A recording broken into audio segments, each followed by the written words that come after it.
الله الرحمن الرحیم. الحمد لله والصلاة والسلام على خیر خلقه محمد وعلى آله وصحبه اجمعین.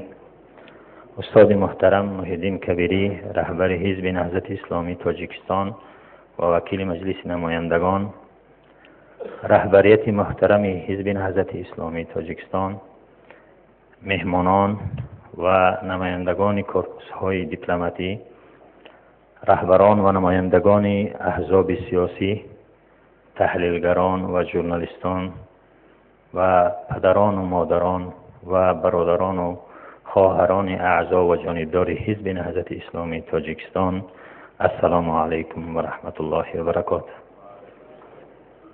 یکایک شما را به قرارگاه مرکزی حزب نهضت اسلامی تاجیکستان خیر مقدم میگویم. خوش آمدید، نور دیده، تاج سر.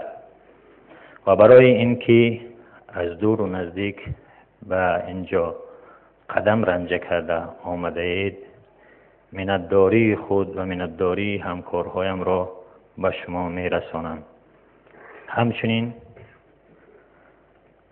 به مناسبت روز فرخنده، روز وحدت که با خون شهدا و با صدها مشکل به دست آمده است، تبریک و تهنیت گفته از درگاه خداوند برای همه شما عمر دراز، تنی صحت، زندگی آرام و برای کشوری عزیزمان آرامی و تنجی و رشد و ترقی آرزومندم. به خاطر پرنور و متبرک ساختن محفلمان از قاری محترم بلال الدین غیروف خواهش می نمایم که به منبر آمده چند آیات از کلام الله را به سمع ما و شما برساند. فرمایید.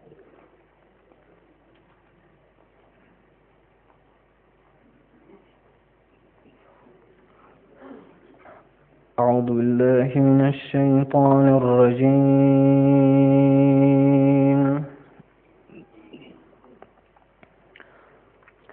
بسم الله الرحمن الرحيم.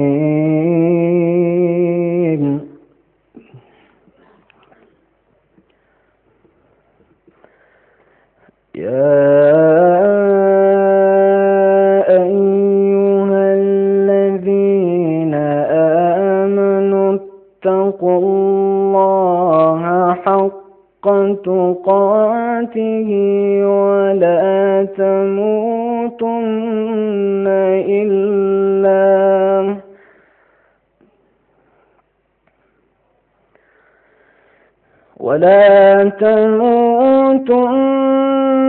إلا وأنتم مسلمون.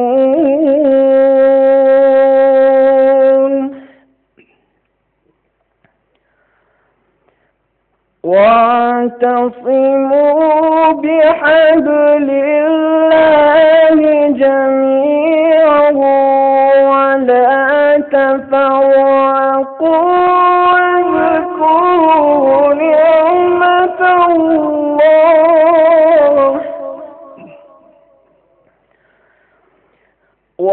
واذكروا نعمة الله عليكم إذ كنتم أعداء فألف بين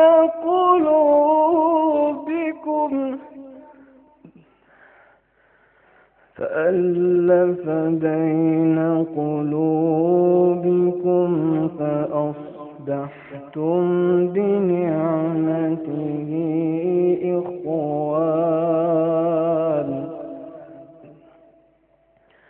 فأصبحتم بنعمته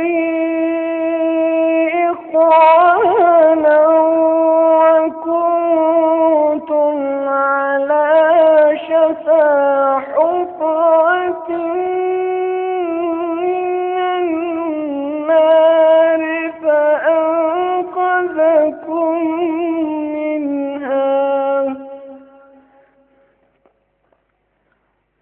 كذلك يبين الله لكم آياته لعلكم تهتدون.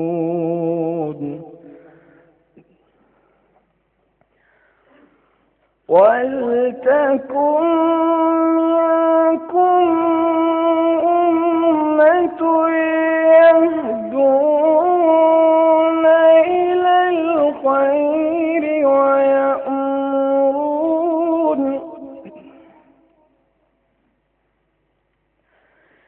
ولتكن منكم أمة يدعون إلى الخير ويأمرون بالمعروف وينهون عن المنكر وأولئك هم المفلحون.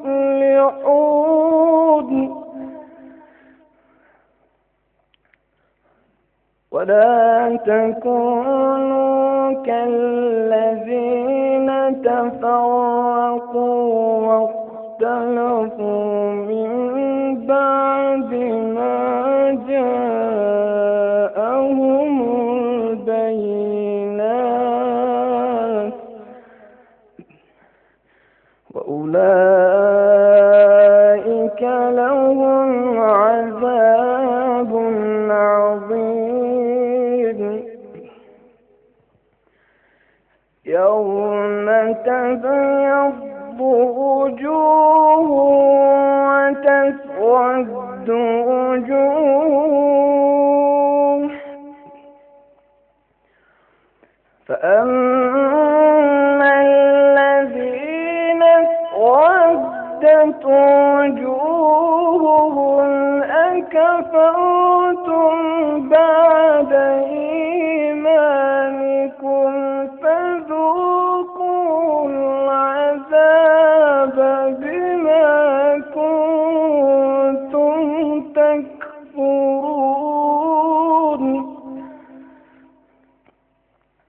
وأما الذين ابيضت وجوههم ففي رحمة الله هم فيها خالدون. تلك آيات الله نتلوها عليك بالحق وما الله يريد ظلما للعالمين. صدق الله العظیم. بار دیگر همه شما استادان، برادران، مهمانان را به قرارگاه حزب نهضت اسلامی تاجیکستان خیر مقدم میگویم و به این مناسبت به مناسبت روز وحدت بار دیگر همه شما را تبریک میگویم. الها همیشه شاد و خرم باشید و الها کشوری عزیزمان تاجیکستان آرام و تنج همیشه باشد. میگویند نشست هایی که در آن یاران و دوستان جمع می شوند، از دور و نزدیک و یکدیگر را می بینند، بهترین نعمت است و غنیمت است. باید از آن بهترین استفاده کرد. شاعر میگوید هیچ شادی نیست اندر این جهان، بهتر ز دیدار روی دوستان. هیچ تلخی نیست بر دل تلختر، از فراق دوستان پرهنر. لازم به یادآوری است که در محفل ما فعلا سفیر محترم آلمان جناب خالگر گرین و همچنین سفیر محترم ژاپنیا جناب تاکاشی کامادا و همچنین نمایندگان کشورهای ترکیه و قزاقستان و دیگر کشورها شرکت دارند ما همچنین آنها را خیر مقدم میگوییم. Our honorable guest, you are most welcome. We are very happy to see you in our gathering. Thanks a lot for coming. برادران عزیز و خواهران گرامی، چنانه که میدانید حزب نهضت اسلامی تاجیکستان ماه ایون را ماه تحکیم صلح و وحدت اعلان نموده است و ما امروز با وجود فشارها و تعقیبها و با وجود محدودیتها میخواهیم که این محفلمان محفل برادرانه، محفل ایدانه و جشنی باشد. در صلح و وحدت قوت است و در پراکندگی خواری و ذلیلی. محمد اقبال لاهوری با زبان اردو یک شعر خوب درباره وحدت دارد، میگوید و انشاءالله که به اردو است، اگر شما هم توجه بتید انشاءالله که خواهید فهمید. میگوید فرد قائم ربط ملت سے ہے تنها کچھ نہیں، موج ہے دریا میں بیرون دریا کچھ نہیں. به این معنا است که قوتی فرد هر کسی باشد با علاقه خوب با جمعیت و با مردم است و با تنهایی هیچ است. مثل که موج در داخل دریا هست و بیرون دریا یگان جوش و خروش نیست. سخن را درازا نمیکشم، فقط میخواهم یک صورت عمومی از برنامه را داشته باشیم. صحبت اول از آن پروفسور ابراهیم عثمانوف می باشد، عضو کمیته آشتی ملی، دکتر علم‌های تاریخ، سیاستمدار و ژورنالیست.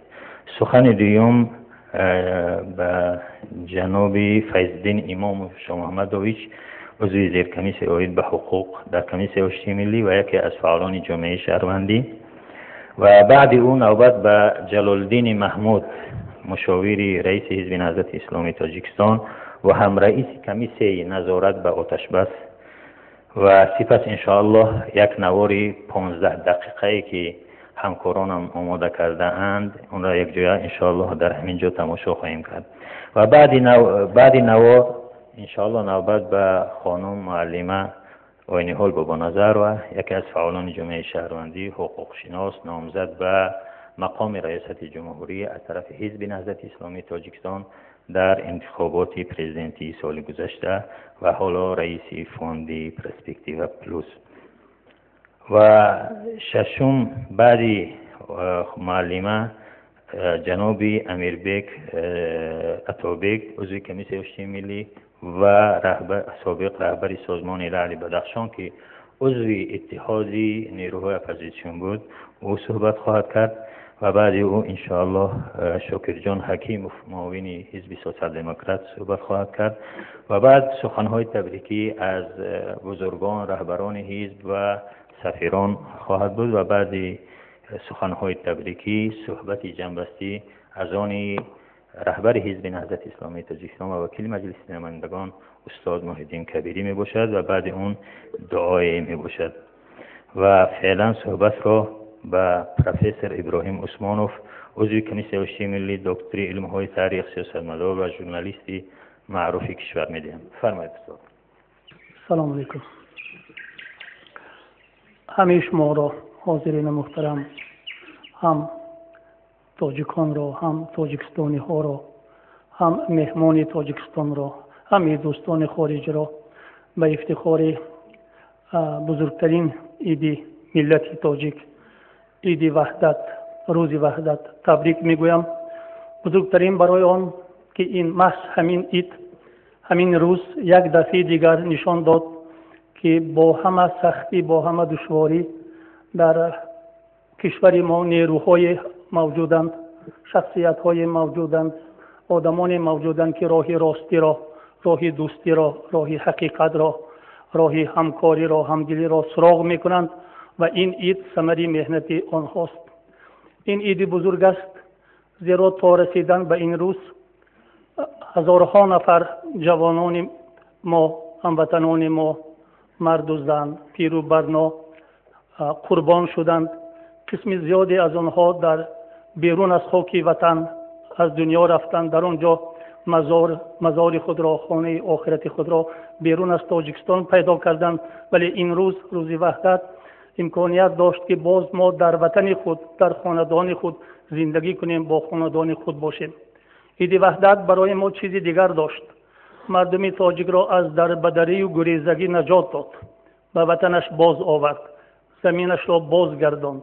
گرچه امروز بیرون از وطن صدها هزار آدمان کار میکنند، ولی آنها گریزه نیستند، آنها بی وطن نیستند، آنها جزء این وطنند. آنها در درد و عذاب و مشقت یا در خرسندی و راحت این مملکت و این خلق شریکند. برای این خلق از خارج، از جای دیگر روزی می آورند و این به هر حال نشانی آن است که ما از گریزگی، از دربدری رها یافتیم و به وطن یگانه خود متحد شدیم. این وحدت است. برای همین هم این روز برای ما روز عید است. برای وحدت نیروهای گوناگون تاجیکستان مبارزه بردند. ما از بس که از خلقهای بیدارتری شوروی بودیم، در اواخر سالهای 80 شاید اولین شده بیدار شدیم، شاید اولین شده برای امتیازهای ملی، امتیازهای مذهبی، امتیازهای دموکراتی خود مبارزه بردیم و شاید از همین سبب ما بیشتر از دیگران به ورطه ماجرای داخلی گرفتار شدیم که این ماجرا ما را به راه ما را خیلی به خطایی‌های بسیار بود. مملکت ما را به مملکتی از پیشرفته اون زمان به یک دولت نسبتاً عقب مانده ترین این زمان تبدیل داد. حتی ایمیج ملت ما بیرون از خاک تاجیکستان تغییر یافت، خیلی سخت تغییر یافت و نه به منفیت ما تغییر یافت. و در این جنگی که در این تلاش هایی که در این سالها بودند، نیروهای سالم حقیقتا روز زدند، نیروهای سالم خلق را متحد کردند. من در بین این نیروها میتوانم هم از نمایندگان دولت تاجیکستان، هم از نمایندگان نیروهایی که در مقابل حکومت آنوزی تاجیکستان قرار داشتند شخصیت ها را نام برم. و البته در این نوبت در جای اول از سردار دولت تاجیکستان پرزیدنت امامعلی رحمان، از راهبر اتحاد نیروهای مخالفین تاجیک استاد سید عبدالله نوری، از پیروانی که همراه اینها و در کمر اینها برای صلح مبارزه کردند یاد آوردن لازم است. متاسفانه قسم زیادی از اون آدم ها امروز همراه ما نیستند، ولی روح و کار آنها همراه ما هستند. گاهی میپرسند این صلحی که ما امروز داریم چی صلح است؟ آیا صلح است؟ آیا آشتی است؟ آیا وحدت است؟ چون ما همه در این مملکت زندگی میکنیم، به این یا آن حد امکانیت زندگی کردن داریم، به این یا آن حد به همدیگر رفت و آمد کردن داریم، به این یا آن حد روزگار خود را پیش برده میتوانیم. این صلح است، این وحدت است. این راه به صلح، راه به وحدت یا نمونه از صلح و نمونه از وحدت است.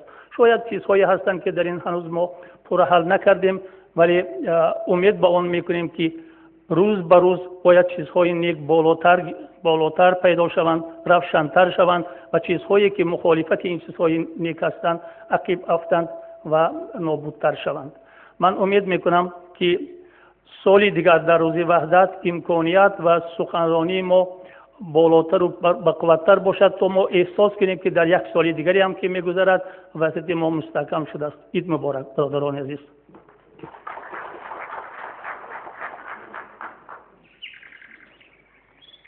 سلامت باشید استاد محترم برای سخنهای پرمحتوا.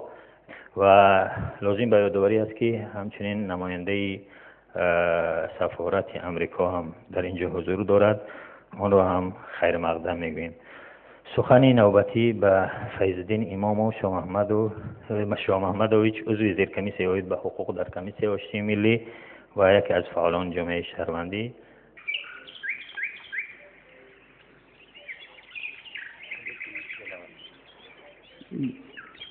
بسم تعالی.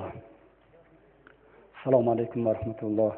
برادران و دوستان نهایتاً گرامی، شما را با مناسبت روز عید وحدت تبریک و مبارکباد میگویم و از خداوند آرزو دارم که همه ما شخصیت هایی که به همین کلمه وحدت اینجا هست صادق باشیم. من همچون اعضای کمیسه آشتی ملی در زیر کمیسه حقوق زیاده از 2 سال فعالیت کردم. البته اون چیزی که در دوره مذاکرات روی کاغذ آورده بودن و سندهای به امضا رسیده بودن، وظیفه ما کاملا تصدیق کردن و عملی کردن آنها بود. شاید بعضی عامل‌ها تاثیر رساندن و ما نتونستیم اون را کاملا تصدیق کنیم، عملی کنیم. لیکن چند جاهایی هستن که اونا رو شما همتون باوری دارم که خوبتر میدونیم، من فقط شما رو یادرس میکنم که روز 11 دکبر سال 1996 رو هیچ کس باید فراموش نکنه. اون روزی بود که اصلا همه کار از اونجا جریان گرفت. روزی بود که سرور دولت قطعی راهبری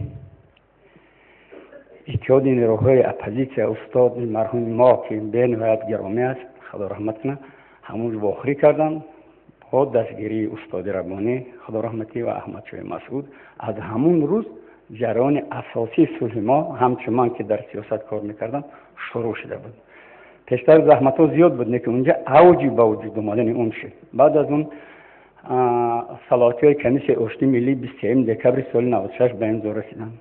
بعد از اون از سندی استقرار صلح و رضایت ملی در شهر مسکو به امضا رسید و ما در اونجا همچون اعضای کمیسه آشتی ملی اشتراک کردیم و سند اولی که ما قبول کرده بودیم سند اشتراک کنندگان مقاومت سیاسی و نظامی در تاجیکستان بود. همچون اونجا در اون اوف یامونا بود. در اون اوف من که همچون خوشنو اشتراک میکردم تاجیک ما روی خط داشتیم، زیاده از 900 نفر ما اونجا روی خط کردیم و قسمت آنها با آزادی برآمدن، قسمتشان همونجا از دنیا گذشتن و قسمت شاید حالی هم باقی باشن. این چیز رو من خاطررسان کرده نمیتونم، چون اون سنده که اوفی که ما قبول کرده بودیم کاملا به جا نرسیده بود. دیگر چیزی که ما اونجا قبول کردیم یک سند به حد نهایت عجیبی بود که در اونجا استاد عبدالنبی ستارزاده ابراهیم کنجی اشتراک می‌کردن. برای هر یک جمله ساختن او ما خیلی بحث‌های زیاد کردیم، برکشیدیم، جابجا کردیم. سند همدیگر بخشی بود. افسوس که ما همدیگر بخشی عذر میخوام همون در سند مونده، 10-20 روزش اگر عملی باشه دیگهش نیست. پس کلمه وحدت پس نگردیم. ما وحدت معنی است که من تو احترام میکنم تو من احترام کنم، من قانون رعایت میکنم تو قانون رعایت کن. اگر جامعه را پیش میبرده باشیم ما با همدیگر در یک کشتی سواریم و این جامعه را به یک جای برسونیم. اگر ما یا نکردیم کشتی ما دایم در خطری غرق است. البته من چند جای گفتگی زیادم دارم، میخوام وقت شما را بسیار نگیرم. علم آور است که از سال 97 یکمی آگوست 1997 که ما جنگ با آخر رسید تا امروزه من همچنان هم اقتصادی هم حقوقشناس پیشروی ندیدم که ما در بین دیگر ملت‌های آسیای میانه یا مرکزی دیگر جو افتخار کرده بتونیم. و چیزی که ابراهیم کنجی گفت آرزو میکنم که همه آدم‌ها عقیده را به خود بگیرن، سال آینده یک دستاورد داریم که در بین دیگه ها افتخار کرده بتونیم. بار دیگر همتون تبریک میگویم و از خداوند متعال آرزو میکنم که همه تو جانب عدالت، روی عدالت فقط برای رضای خدا و ملت باشه، نه برای نفس قلا و قلا بودی. تشکر زیاد.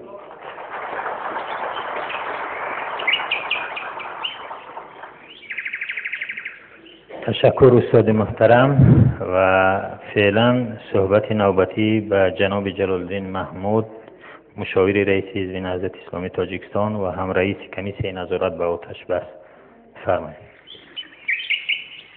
بسم الله الرحمن الرحیم. الحمد لله، اللهم صل علی محمد و علی آله و صحبه اجمعین. اما بعد، السلام علیکم و رحمت الله و برکاته. حاضرین گرامی، خب منم از فرصت استفاده نموده یکایک شما را و در شخص شما خاندان و دیگر یار و رفیقان شما را به مناسبت روز وحدت یا آشتی ملی تبریک و تهنیت عرض میکنم. و از خداوند منان دعا میکنیم که صلح ما صلح دائمی و بی بازگشت باشد. خب این چنین از فرصت استفاده کنیم و نفرانی رو که برای به این روز رسیدن جرم شهادت نوشیدن اونها را هم یکایک یاد کنیم و در رأس آنها رهبر اتحاد نیروهای اپوزیسیون و حزب نهضت اسلامی تاجیکستان استاد سعید عبدالله نوری را یاد کنیم، چون زحمت‌های زیاد داشتند تا به این روز رسیدن ما و شما. خب چون حزب نهضت ماه را ماه تحکیم وحدت اعلان کرده است، خب دیگر ما هم باید از پهلوهای تحکیم وحدت چیزی بگیم. خب صلحی که امروز داریم یا که تا امروز ادامه داره، البته دارد جای افتخار هم داره، جای گله هم داره، جای شکایت هم داره، کمبودی ها هم داره. با وجود همه این خب آیت است در قرآن که صلح بهترین چیز است.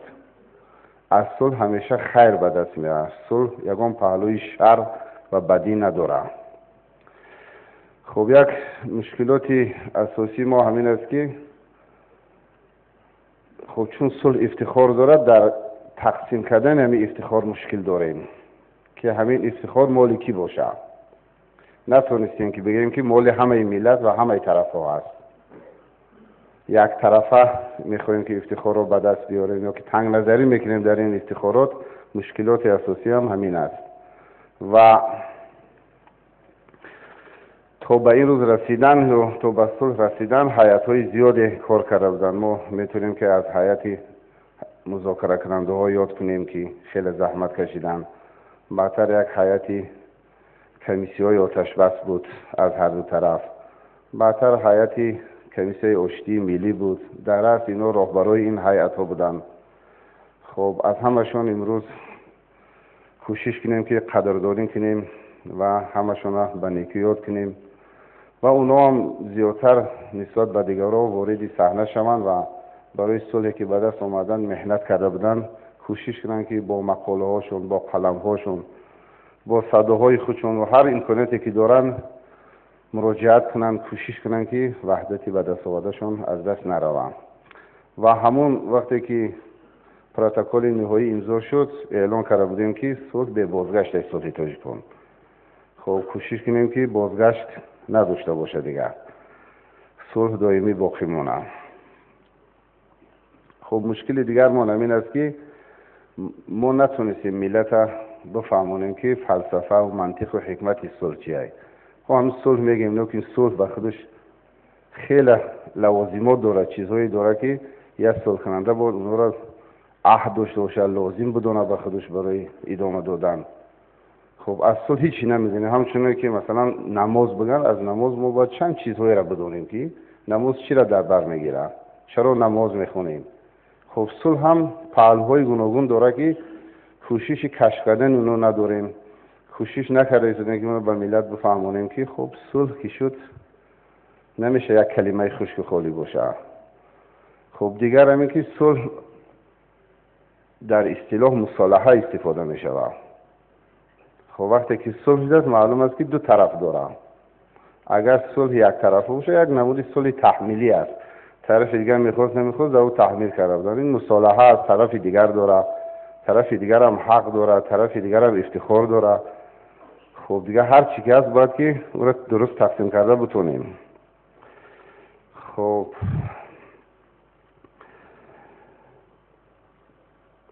طرف دیگر صلح که اتحاد نیروی اپوزیسیون بود یا حزب نهضت اسلامی تاجیکستان در رأس آنها بود، خب برای صلح کردن قدرت داشت، برای صلح کردن توانایی داشت، منطق داشت. این خیلی نبود که از ضعفش صلح کرده باشه و از ناتوانی و از ناچاری، همچنان که امروز قلمداد کرده ایستادن.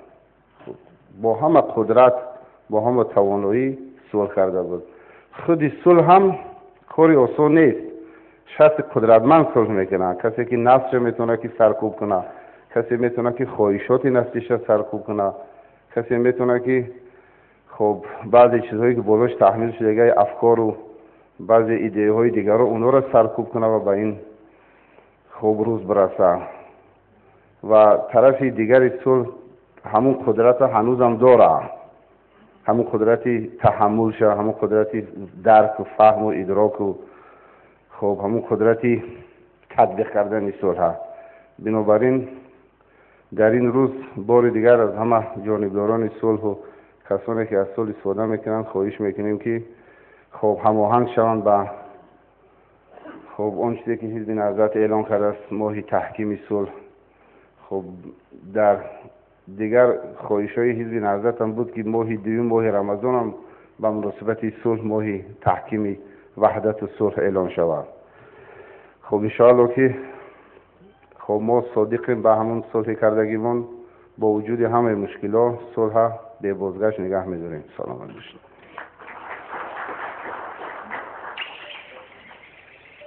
تشکر زیاد. نوبت به همون یک نواری که وعده کرده بودیم که 15 دقیقه است دوستان ما همکارانمون آماده کردن، نوبت به اون است. انشاءالله یک جای تماشا میکنیم.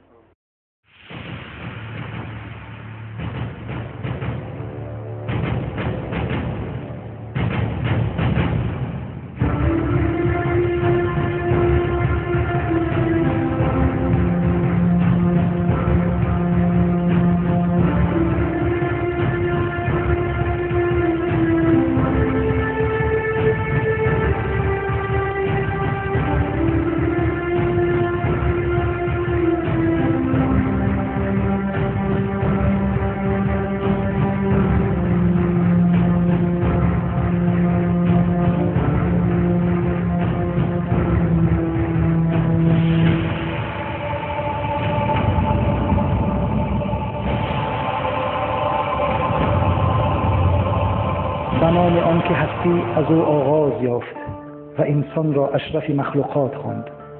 سپاس آن ذات را که دستوراتش مایه وحدت انسانیت و رسولانش پیام آور وحدت بشریتند. اینک 17مین سالگرد امضای سازشنامه صلح و وحدت ملی را با هم جشن میگیریم. سازشنامه‌ای که در تاریخ معاصر کشورمان با خط زرین نوشته خواهد شد. اما در چند سال اخیر به نظر می رسد که این وحدت و صلح کم رنگ تر شده است و برخی دایره های منفعت جو این دستاورد مهم را به ارزش جلوه دادنی هستند. نهضت اسلامی همچون یک جانب صلح از زمان امضای این سند آن را همچون یک پیمان مقدس پذیرفت و تا آخرین لحظه ها آن را حفظ نمود و خواهد کرد. به خاطر یادآوری گوشه‌های از تاریخ معاصر کشورمان باید ذکر نمایم که از آغاز درگیری‌های داخلی رهبریت حزب نهضت اسلامی به فکر صلح و آرامی وطن بودند و برای برقراری آن شهیدان زیاد را تقدیم نمودند. دلیل اصلی این گفته آن است که بعد از میدان نشینی‌ها در اوایل دهه 90 رهبران میدان آزادی سنگک سفرو و رستم عبدالرحیم به دست نیروهای میدان شهیدان اسیر افتیدند.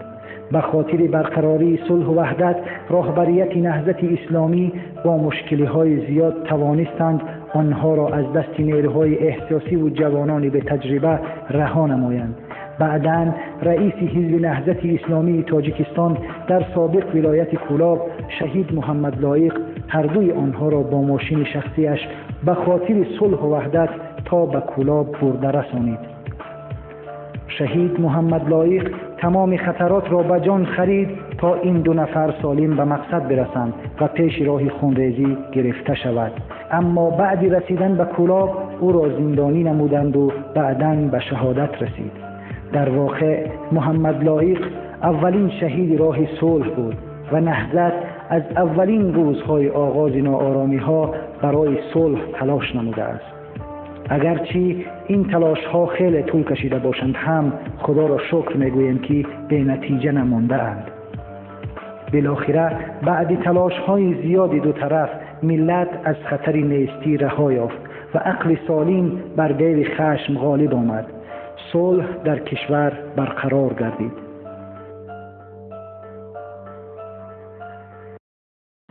پشت ملی که به دست آمده است هم برای مردم برای ملت تاجیک، برای شهروندان تاجیکستان، صرف نظر از آن که از کدام ملت هستند، یک هدیه مقدس و نعمت بزرگی است از جانب خداوند که برامون ارزانی شده است.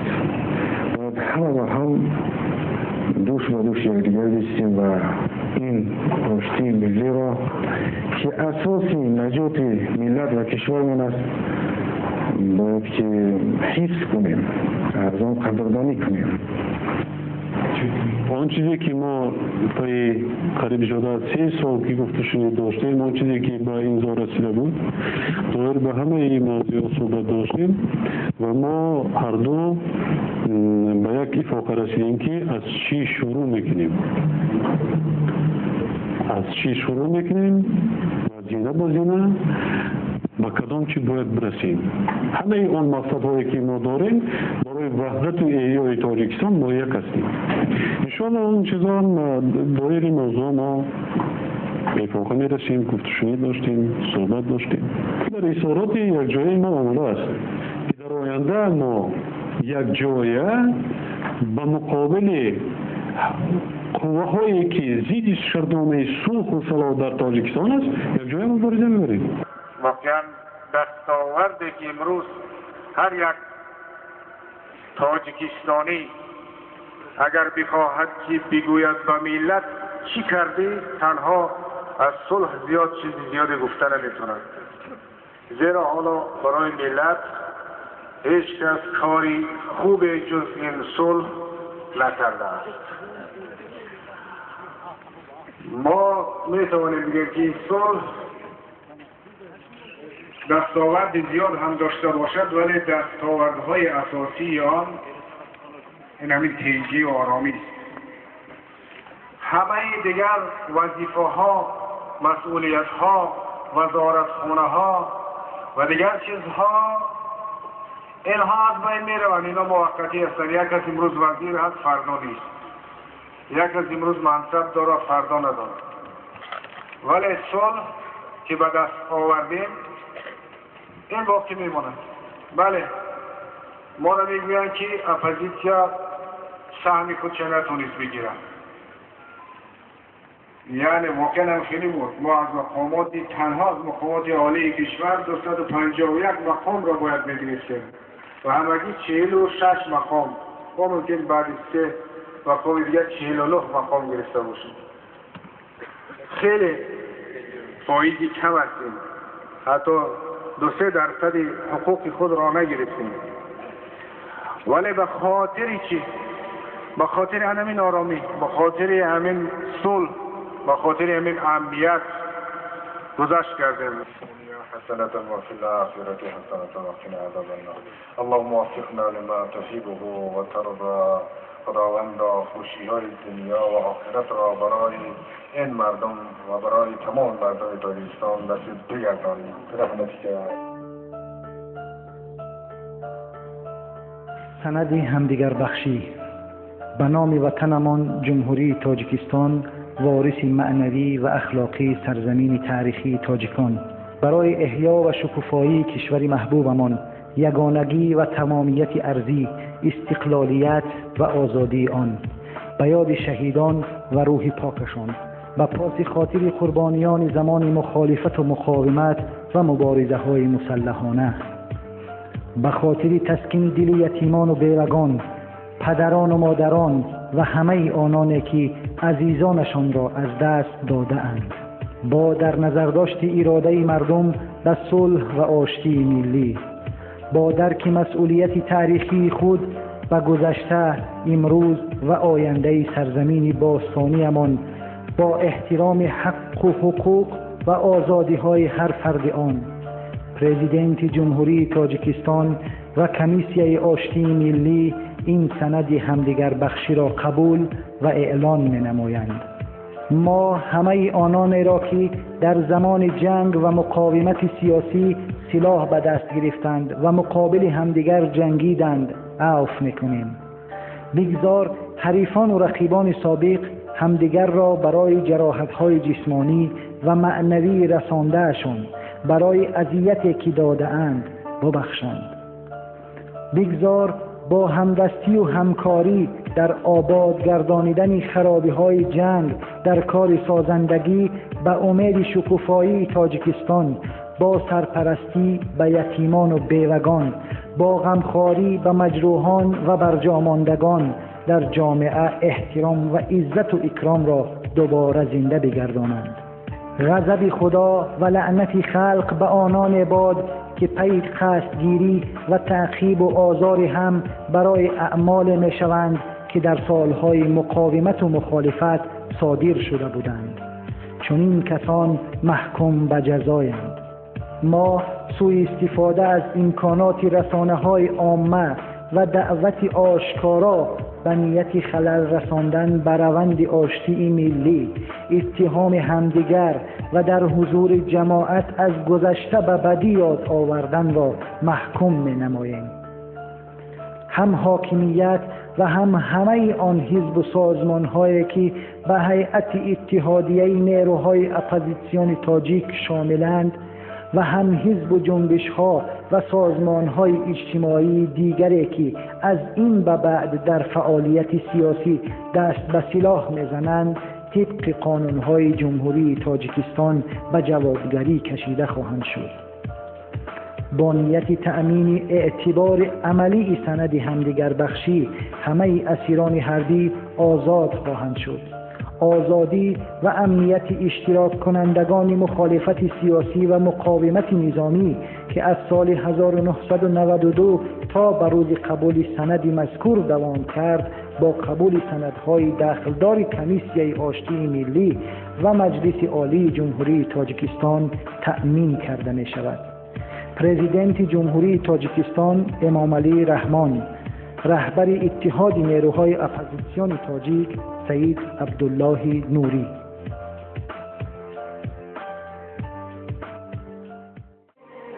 های با یک صنعتن کی می شود، های با یک صنعتن کی می شود، این وطن به ما وطن کی می شود، این وطن به ما وطن کی می شود.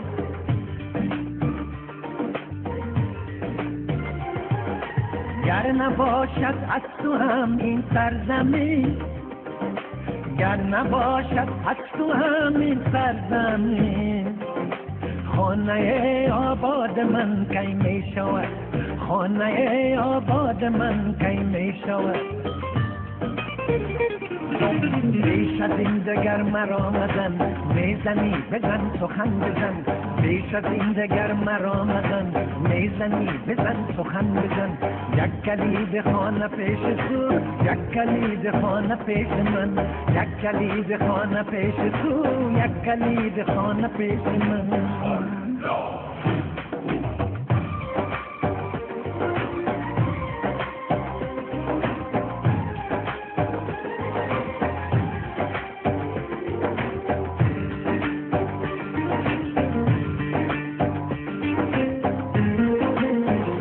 صدای عشق میرسد برای تو برای من، صدای عشق میرسد برای تو برای من.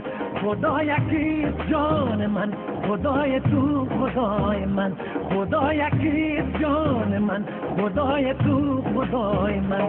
دو روز قبل همدلی صلای عشق میزند که تا گلای تو شوم، که تا شوی صدای من، که تا گلای تو شوم، که تا شوی صدای من.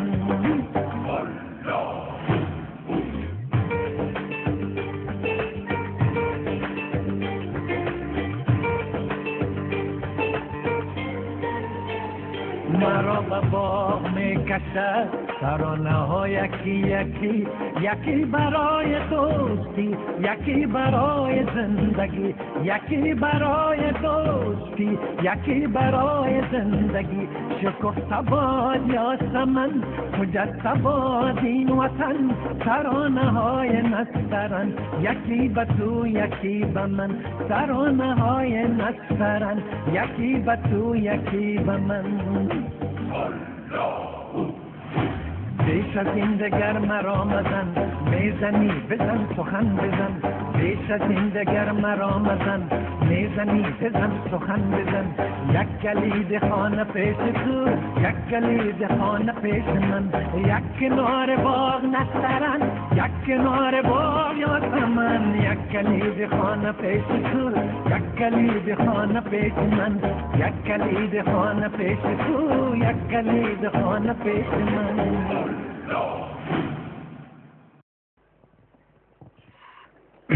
تشکر زیاد از برادرانی که زحمت کشیدن و این نوا را آماده کردند. نوار خیلی خوب و تأثیر بخش.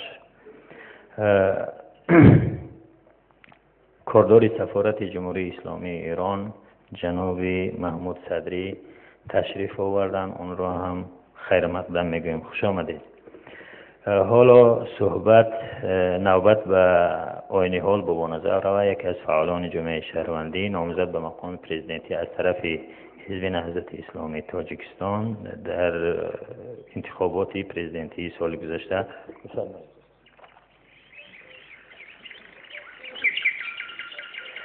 سلام علیکم برادران، خواهران عزیز، مهمانان، خانمان و جنابان.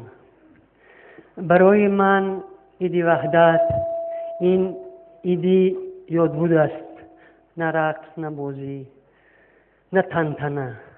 ما امروز باید پیش از همه اونهایی که در وحدت سهم گذاشتن، امروز با ما نیستن یا که با ما هستن، درباره اونها بگوییم. برای من صبر و تحمل استاد نوری، استاد همت‌زاده یک نمونه هست و امروز ما شاهد آن هستیم که اینجا نفرانی هستند که در بستن همین شرطنامه صلح خیلی خیلی زحمت ها کشیدند.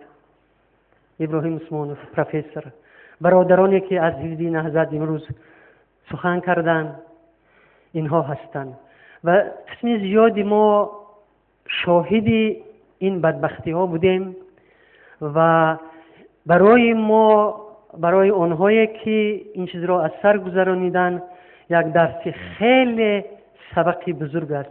میگویند اگر تاریخ را فراموش کنی، مردمی که تاریخش را فراموش میکند، واقعه‌های جدی را فراموش میکند و آینده ندارد.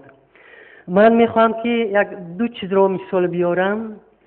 من اولین شخصی بودم که اولین گریزه های تاجیک به تاجیکستان برگشتن از افغانستان، من آنها را پیشواز گرفتم.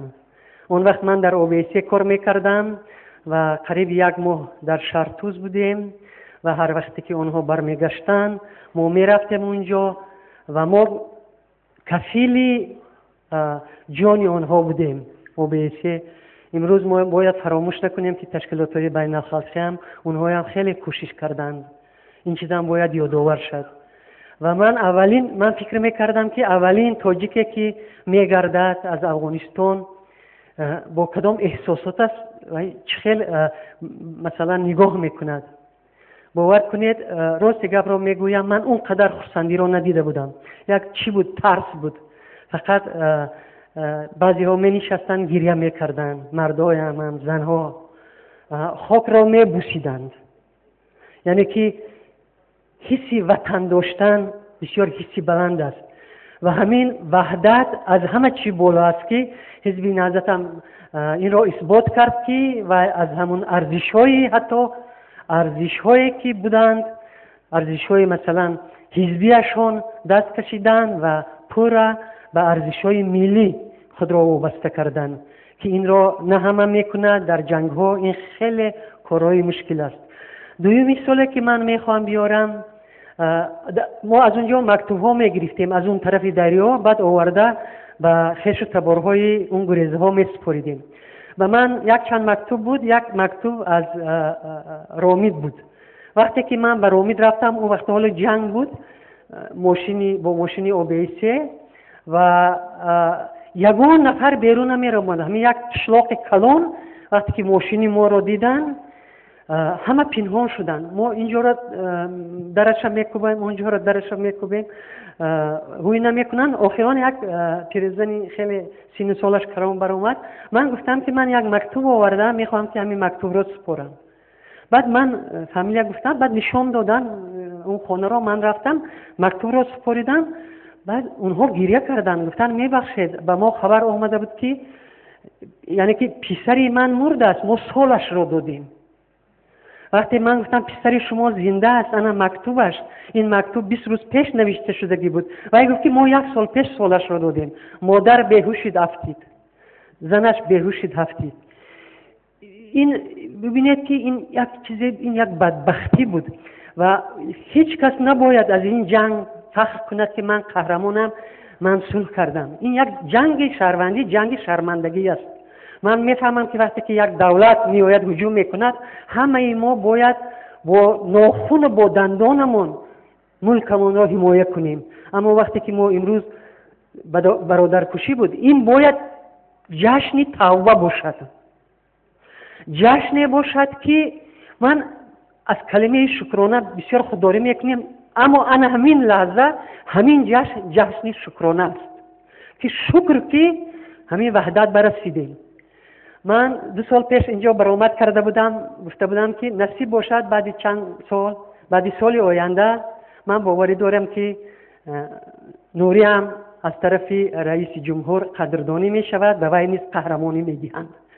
دویم چیزی که من آرزو کرده بودم، گفتم که نباید حزب نهضت که در صلح خیلی موقع داشت علاهیده این ایده گذراند. من آرزو دارم که این سال نشد، سال آینده همه ما نوابسته و از نهضت است، بیرون از نهضت است، اگر ایده وحدت است، در یک استادیوم کلان همه جمع شویم، هم حکومتی ها، هم شما ها، هم ما ها، همه جمع شده باید قدردانی کنیم.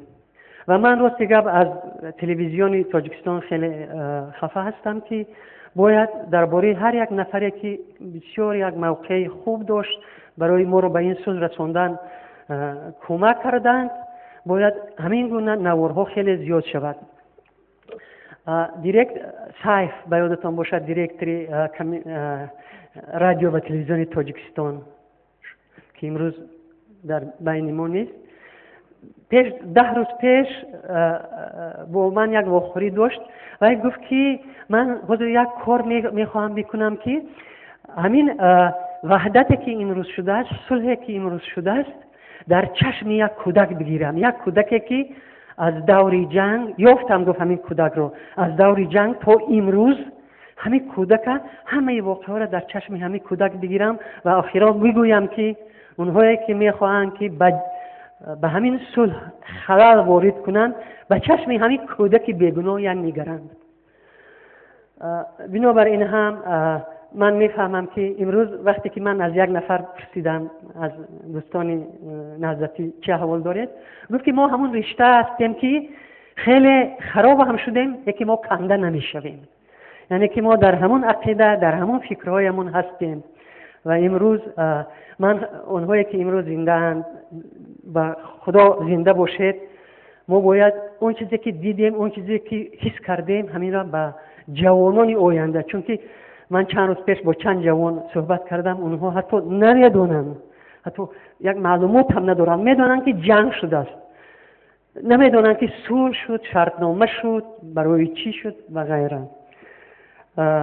من همه شما رو، همه مردم تاجیکستان رو، نوبسته که در کدام طرف بودند، با این روزی یادبودی همه شهیدان و روزی تشکری همه آنهایی که در این کار سهم داشتند تبریک میگویم و باوری دارم که اونهایی که بعد خود را ضد صلح میکنند از طرف مردم محکوم میشوند. سلامت باشید.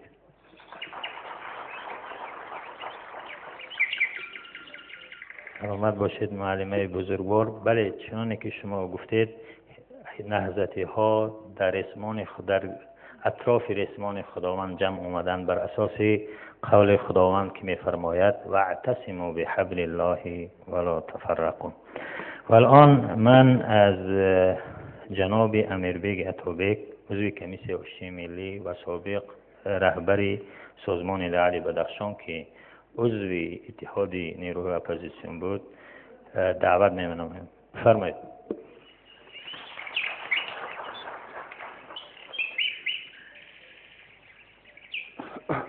بسم الله الرحمن الرحیم. السلام علیکم همه اشتراکداران همین محفل. تشکر به آنها میگم، همه آنها میگم که این محفل را تشکیل کردند. تشکر به شما که مرا به اینجا دعوت کردید. زیرا من نمیدونم کدام سال من در جشنگیری همین روز وحدت اشتراک کردگی بودم. حتی وقتی که وکیل مجلس نمایندگان بودم در اون وقت هم من به چنین معرکه ها دعوت نمیکردم و من از این خفه نیستم. خرسند از اون هستم که یه رفیق زیادی دارم، تنها نیستم. این یک. دویم، ما خطا نکردیم. ما با سرداری استاد نوری کار کردیم که امروز تاجیکستان ارز هستی دارد. باور کنید یک وضعیتی بود که تاجیکستان قریب بود از بین میرفت. در کشور سلاح به دست خوجه بود. روسا میگفتن چلیک سرجان. نه سیاست بلاره گپش هم میگرفتن قریب، نه حکومت داره. از همینجا با درای رامیت اگر برای کار میرفتیم چند مانعی بود. حتی اگر دو قماندان حکومتی هم میگذاشتیم، یکمش هم میگذاشتیم سلام نمیکردیم، دویمش هم میدیدیم جنجال میکردیم برای چی از پیش ما گذاشتیم. در وقت بازگشت من در نظر دارم. خود همین خیلی قماندانای ما هم بود که وقتی که از بازگشت میگشتیم شما باید اول پیش ما در آمدید بعد اونجا. بعد خیلی صحبت میکردیم، همه جایش هم میگرفت. لیکن اعتماد اون چیزی که شما در اینجا نوشتید از هم اساس البته همین چیز اون وقت نبود. برای همینم در اون وضعیت درباره امروزه شرایط فکر کردن وزن بود. استاد نوری از همه بار گران به دوش داشت، زیرا او قدر قماندان های سلاح به دستان فهماندن اونها را به وحدت آوردن خیلی مشکل بود. پیش از همه من هم در مذاکرات اشتراک کردم، هم اعضای کمیسیون نظارت آتش‌بس بودم با جلال الدین یوسف اینجا چندین کس دیگر. من اعضای کمیسیون اشتی ملی هم در بخش نظامیش بودم. از همه وزنینش همون بود، چون که با زمان و کماندانا فهماندن اون که حقیقتا همین کار کنیم اونقدر آسان نبود. یک چیز دیگر هم میگیم، برای چی ما فرض کردیم کار نظامی رو از طویل دره و بدخشان سر کردیم؟ ممکن بسیارا نمیدونن. استاد نوری خط مصلحت کردم، گفتم استاد باید کار از جای سر کنیم که حقیقتا ادامه داشته باشد. برای چی از میزو سر کردیم؟ برای اینکه اگر از میزو سر نمی کردیم از دیگر جو سر می کردیم ممکن کار اونقدر پیش نمی رفت. برای همین سال 97 پیش از ما طویل دره رفتیم و مسائل رینتگرات را زمین سر کردیم. دوم به بدخشان رفتیم، خیلی یک ماه در اونجا انگاشتیم و هم همین بود. خیلی بعد دوام شکر خدا پرابلم حل شدن گرفت، لیکن خیلی مانع‌ها خیلی زیاد بودن. وزنین هم بود. پیش از هم باز میگم اعتماد به هم دیگر نبود، برای اینکه خیلی جنگ بود. لیکن باز چیز دیگری بود که ما کوشش میکردیم کشور خود را خیلی که است اقلا نگاه داریم. من یک عالم روس کتابش خواندم درباره پاسخوری اتحاد شوروی و در اونجا میگوید که کدام کشور بعد اتحاد شوروی چی گرفت. از تاجیکستان نوشته فقط اهالی و قلمرو خود. امروز خیلی که می‌بینیم در باره قلمرو هم بحث زیادی داریم، یعنی اینش هم نیست. وقتی که کشورهای دیگر سابق شوروی چیزهای دیگری رو گرفتن و سبب آغاز همون جنگ ما هم یکی از همین سبباش همین بود. اون چیزی که در داخل بود همش بردند به بیرون و ما به هیچ چیز ماندیم.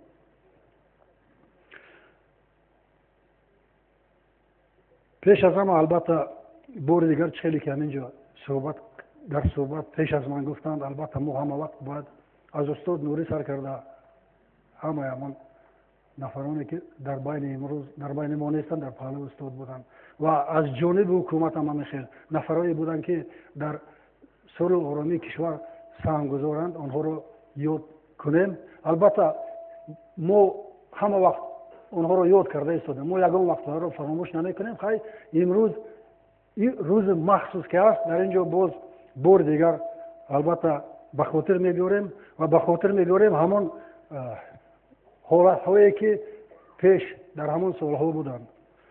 من با شما برادرای حزب نهضت یک چیز میگم. حقیقتا همون شما چی بگیم پیروان استاد نوری فکر میکنم از همه وزنینهایی که اون وقت بود گذاشتیم.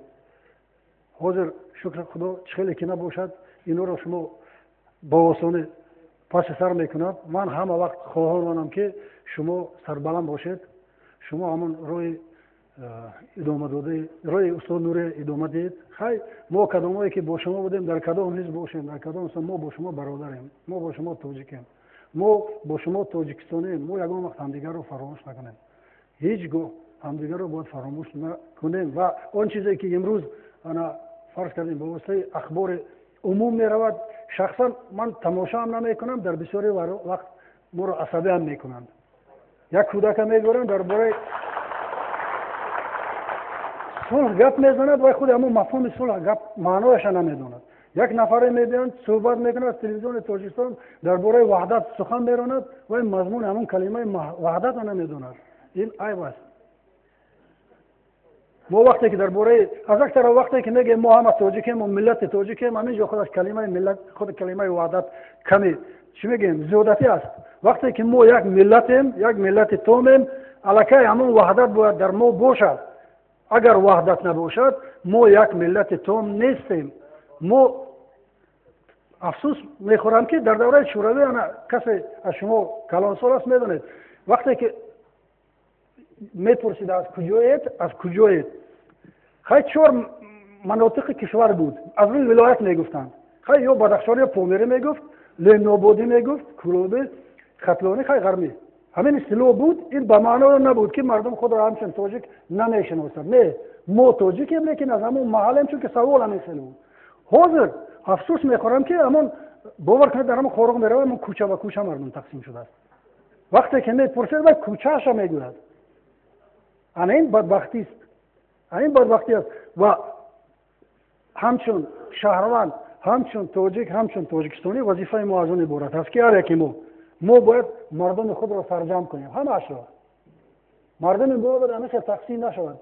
حتی نو وابسته به ملت کسی که در تاجیکستان زندگی میکند تاجیک است تاجیک نیست همه حقوقهای برابر داریم و باید همه همدیگر رو احترام کنیم. اون چیزی که به دست آوردیم باز میگم با آسانی به دست نآمد. باور کن از هر یک مذاکرات وقتی که خاروق میرفتن من با قماندان‌ها جنجال میشدم.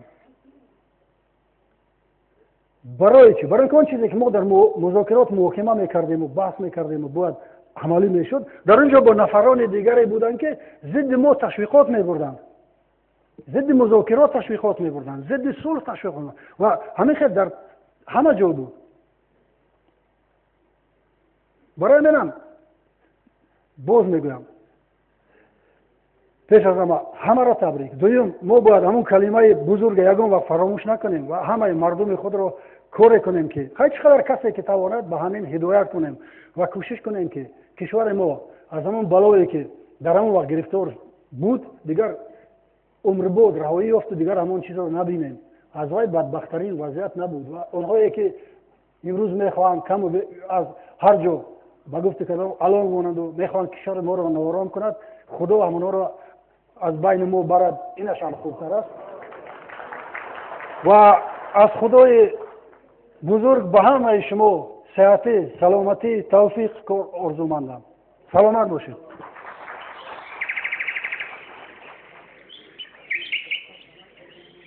تشکر زیاد. بله به قدری صلح کسی بیشتر میرسد که واقعا سختی های صلح و روند صلح را دیده باشد. فعلا من شاکر جان حکیموف معاون حزب سوسیال دموکرات از اون دعوت میکنم که اینجا آمده صحبت بکنم. همدیاران عزیز دوستان گرامی، بار اول می شود که من از منبر، از همین منبر خیلی محترم، در رابطه با موضوع بررسی شونده سخنرانی می کنم. البته برای هر ایجادکار، خواه عالم باشد خواه آهنگساز، به تخیلات ایجادی وی یگان لحظه حساس تاثیر می رساند. به سخنرانی من و ماهیت آن نیز صحبت ها و اون یک لحظه نواری که دیدیم تاثیر رسانید. به عالم حقانی، به نویسنده یا ایجادکاری مستقل که اندیشه دارد، اگر فرمایش دید از نوشتنش خودداری میکند، چون طبیعی نمیشد. خانم ها و جنابان، با استفاده از این فرصت به کمیته تدارکات این محفل اظهار سپاس می نمایم که موافق مقصد دانستند که با نمایندگی از حزب سوسیال دموکراتی تاجیکستان ابراز عقیده نمایم. کنستیتوسیا همچون قانون اساسی با برابر قرآن و بعضی دیگر سندها کتاب روی میزی ما باید باشد و به اندیشه من سازشنامه عمومی درباره استقرار صلح و رضایت ملی در تاجیکستان نیز همین گونه سند است و موافق مقصد می بود که هر باری وقتی که سخن درباره وحدت ملی می رود به حجت هایی که این سند تقدیر ساز در بر می گیرند از نقطه نظری متدولوژی متوجه شویم، زیرا که محض در همین سند تقدیر ساز سخن درباره بسیار حزبی همچون شرط اساسی رشد رویه های گوناگون سیاسی و مفکوروی، انتخابات همچون اساس وحدت ملی، نشریه های آزاد و فضای اطلاعاتی همچون زمینه برای رقابت سالم نه تنها در غنی‌گردانیدن عالمی معنوی ملت، اینچنین در تشکل افکار سیاسی نیز بوده است اعتراف شده است و همزمان از نقطه نظر استراتژی خیلی موافق مقصد می بود که به عامل و سبب، شرط و شرایط و بهانه هایی که باعث حادثه های سالهای 90 تاجیکستان بود توجه کنیم و با گذشت ایام امروز کدام حالت ها و عامل سبب های هستند که باعث خللدار شوی وحدت ملی و تحکیم انستیتوت های دموکراتی و تشکل جامعه شهروندی و تطبیق بیچون و چرای کنستیتوسیون جمهوری تاجیکستان و عهدهداری های بین المللی تاجیکستان نیز بوده است از اهمیت خالی نیست. از این خاطر چون اشاره شد که در بالا امروز جشن است و از تحلیل و نقطه نظر انتقاد خودداری کنیم، با همین من محدود می شوم. برای هر یکی شما سلامتی می خواهیم و طوری که اشاره شد با منطق و فلسفه و ماهیت وحدت واقعا سرفهم روم. سربلندی و خان آبادی می خواهم. متشکرم. تشکر زیاد. حالا از سفیر محترم آلمان جناب خلگر گرین خواهش میکنم که سخن تبریکاتی خود را بفرماید. I would like to invite the ambassador of Germany. Please.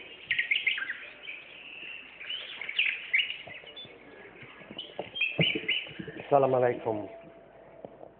Wir gedenken heute des Ende des Bürgerkriegs in Tadschikistan. Assalamu alaikum. Бахшиш мам по забоне Руси тарджума мекунам, по забоне Таджики Салтышвартар мешат. Сегодня мы собрались здесь, чтобы еще раз почтить память о жертвах гражданской войны. Ich habe das Glück, einer Generation von Deutschen anzugehören, die in ihrem ganzen Leben Krieg nicht kennengelernt haben. Я являюсь представителем одного из поколений, где люди не прошли войну или были не жертвами и не свидетелями войны. Meine Eltern und meine Großeltern hatten nicht dieses Glück. Но, к сожалению, мои родители и мои бабушка с дедушкой пережили войну. Und wir sehen auch heute, dass in vielen Teilen der Welt Krieg oder Bürgerkrieg ist. Но мы видим, что во многих частях нашей страны до сих пор идут гражданские войны. Ich denke an Syrien, ich denke an den Irak, ich denke an die Ukraine. И я в первую очередь думаю о Сирии, о Украине и Ираке. Die Auslöser für diese Konflikte sind sicherlich unterschiedlich. И решением этих войн, конечно, во всех частях уголка различные. Aber ich glaube, es gibt etwas Gemeinsames, dass in diesen Ländern die Rechte von einzelnen Gruppen nicht hinreichend beachtet werden.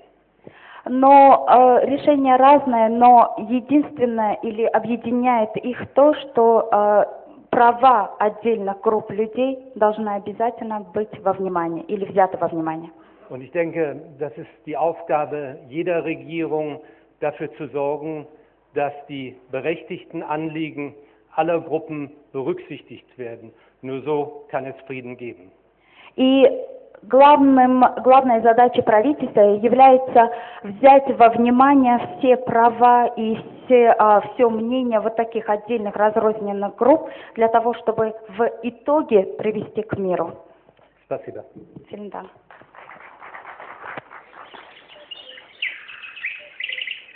تشکری زیاد. Thank you very much for the speech.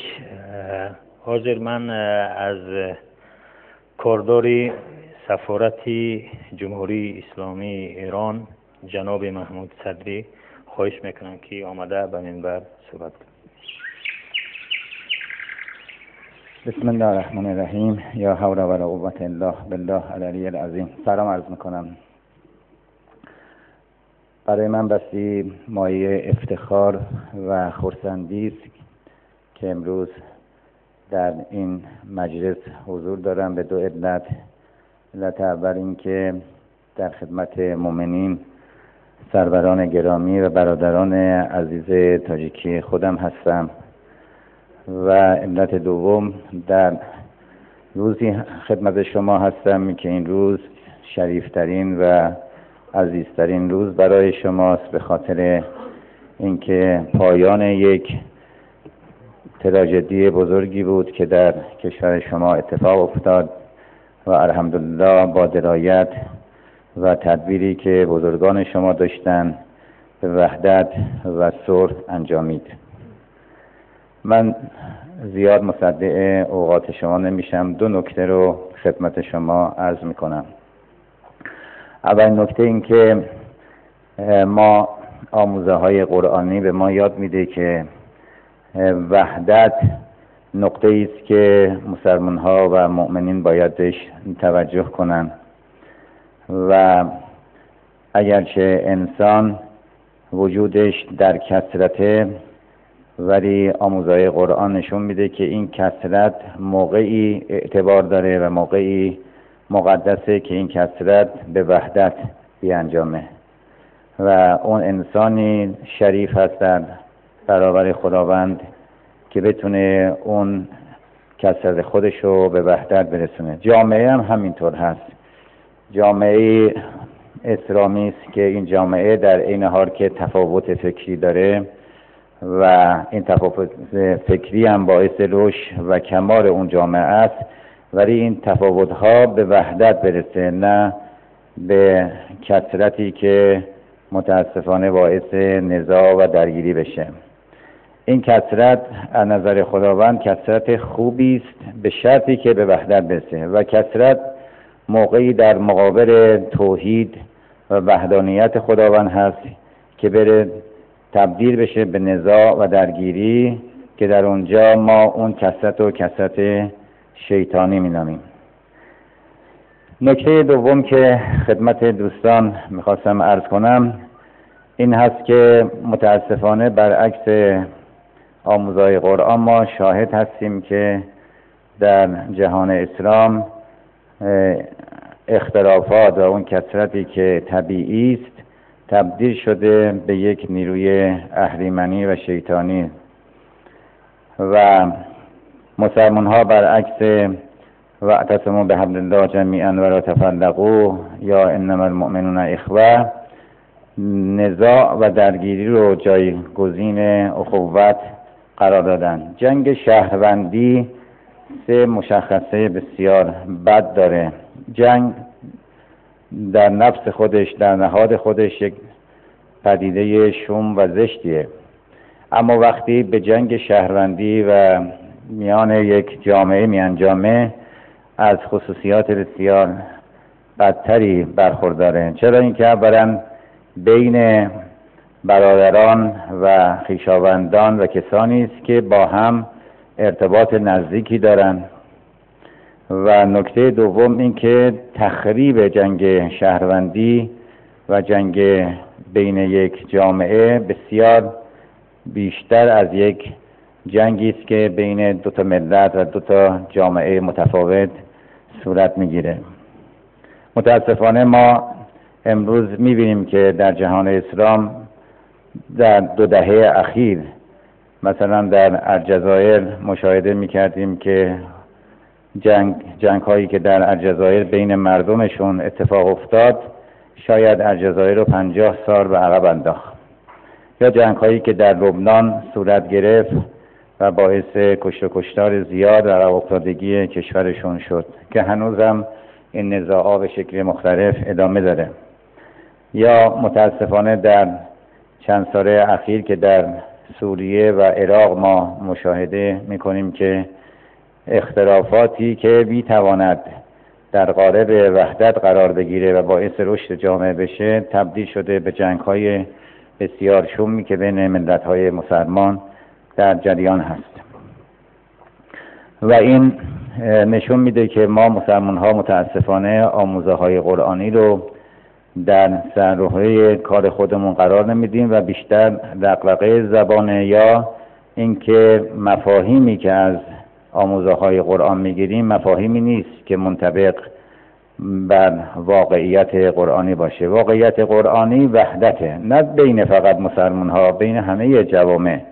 و خداوند در اون آیه کریمه میفرماید که ما شما را از مرد و زن آفریدیم و شما را اگر در واقع تقسیم کردیم برای اینکه همدیگه رو بهتر بشناسید، نه اینکه با همدیگه نزاع و درگیری داشته باشید. من بسیار خوشحالم که میبینم که جامعه تاجیکستان امروز جامعه‌ای است که در آرامش و امنیت کامل هست و خرسندم که ما ایرانی ها هم نقشی رو در این وحدت بین شما و در آشتی بزرگی که بین ملت بزرگ و عزیز تاجیکستان صورت گرفت ما هم یک نقشی رو ایفا کردیم. سیاست قبل و الان و بعد کشور من این هست که ما یک تاجیکستان آباد و یک تاجیکستان پیشرفته، تاجیکستانی که در آرامش و امنیت کامل باشد و ببینیم و از همه توان سیاسی اقتصادی خودمون برای اینکه ما شاهد این باشیم که شما ملت بزرگ تاجیکستان در آرامش باشید و ارتقا پیدا کنید و تعالی عرض کنم که انسانی و مادی و معنوی داشته باشید. ما در کنار شما، ملت شما، دولت شما بوده و خواهیم بود. شما را به خدا میسپارم و تشکر میکنم و از نهضت اسلامی هم متشکرم که بنده را دعوت کردن که امروز در خدمت شما عزیزان باشم. تشکر به کاردار سفارت جمهوری اسلامی ایران که این کشور دوست در صلح تاجیکستان سهم زیادی داشت. داریم به آخر برنامه قریب می آییم و یک دو سخنان تبریکاتی کوتاه ماندگی است و بعد انشاءالله صحبت جنبستی را رئیس حزب نهضت اسلامی انشاءالله انجام خواهد داد. فعلا از اولی خواهش من این است که از همه این اونهایی که صحبت میکنن بسیار کوتاه باشد زیرا که وقت هم کمتر مانده است. فعلا از جناب سید جعفر اسمانوف رئیس حزب دموکراتی تاجیکستان خواهش میکنم که به منبر آمده نظر خویش را یا سخنان تبریک خویش را بگوید. فرمایید. هموطنان عزیز، حاضرین عزیز، خانمان و جنابان، سر اول همه شما رو به جشن وحدت ملی تبریک و مبارک میگویم. البته به وحدت آمدن این کار آسان نیست و گذشت کردن هم این کار مرد است و مردان به میدان میگرایند. با گذشت سالها البته تاجیکستان ما با نتیجه وحدت به دستاوردهای نظررس هم کمی هم باشد خوب نایل شده است. و البته در یگان کار کمبودی به کمبودی نمی شود، در جایی که کار است کمبودی می شود. البته مشکلات هایی که داریم، مهاجرت کاری، پیشرفت اقتصادیات، خب سطح زندگی نسبت به سالهای 90 تا امروز نتیجه های نظررس هست که نتیجه وحدت است و اصحاب سیاسی و حکومت تاجیکستان نیز و دیگر اصحاب و شخصان مسئول نیز در این راه کارهای نظررس کرده ایستادند و دوستان عزیز باید گفت که در به هم آمدن و در این وحدت رهبریت و فعالان حزب دموکرات تاجیکستان نیز در همه گروه های کاری اشتراک داشتند و از جمله خانم آیین حبوب نظر که در اینجا سخن گفتند، یکی از فعالان و رهبران حزب دموکرات در آن سال با شمار می رفتند و با عرض سپاس و احترام، اما وقت ما احترام داریم از خانم، باید گفت که در این جنگ بعضی از رهبران و فعالان حزب دموکرات تاجیکستان نیز جان خود را از دست دادند که ما خاطر آنها را پاس می داریم. دوستان عزیز ببینید، در جمهوری ما یگان استحصالات برای اتومات کلاشنیکوف نبود، لیکن در دست اکثریت این پیدا شد. از کجا آمد به کجا رفت؟ خب خداوند اونا را به راه خود بود که از بین مردم برفتند و دیگر نتایج نظررس و آن چیزی بگیم نادری که ما به دست آوردیم در این وحدت ملی. ببینید همین حاضر پیش از من سخن گفتند درباره سلاح بدستان گفتند، البته آنها هم یک کاری هم کردند و در آخر به دو قسمی که به هم دیگر در یک صد مقابل بودند آنها هم دستگیری کردند، ولی از سال 97 تا سال 2007 گروه های سلاح بدست قریب که این وحدت را از بین می بردند. چون در افغانستان امروزه می بینیم که این حکومت تا امروز گروه های سلاح بدست را پورا از بین بردن نمی تواند و چه مشکلات است. یعنی گفتنی هم که البته هر یک طرف در نوبت خود گذشته‌های زیاد کرد، همه به خاطر وحدت بود، برای یک پارچگی جمهوری تاجیکستان بود. بار دیگر دوستان عزیز، همه شما رو برای این جشن وحدت ملی تبریک مبارک میگویم و ایمان کامل دارم که این وحدت و این گذشته‌ها برای همه ما و برای نسل آینده قدر کرده می شود و مسئولین هم اصحاب سیاسی باید یک مسئولیت دیگر به سر داشته باشیم که این روز جوانانی داریم که آنها از وحدت و از آرامی و از جنگ خبر ندارند، آنها فقط آنها در نوارهای تلویزیون دیدند. یعنی این یک از مسئولیت‌های بزرگ است. ما امروز به یک سن سال هم رسیدیم و وحدت جنگ را می‌دانیم و چه باید کرد می‌دانیم، ولی جوانان ما از آن آگاه نیستند. برای همین عموما در همه روندهایی که برای نیکی جامعه، برای پیشرفت جمهوری تاجیکستان روانه کرده شده است، به همه شما موفقیت می‌خواهم. جشن ملی وحدت به همه شما مبارک باشد.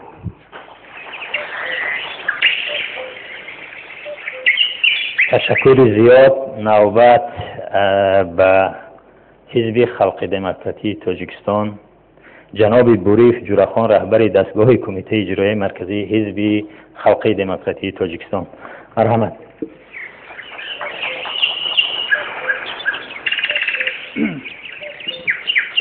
تشکر دوستان عزیز.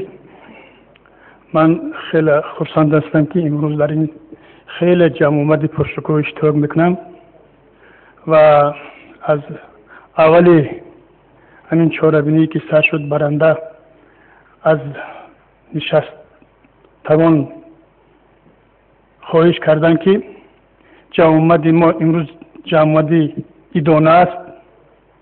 خواهش کردن که باید تا آخر ایدانه رود و یگان سخن وزنی نسبت این یا آن طرف نشود.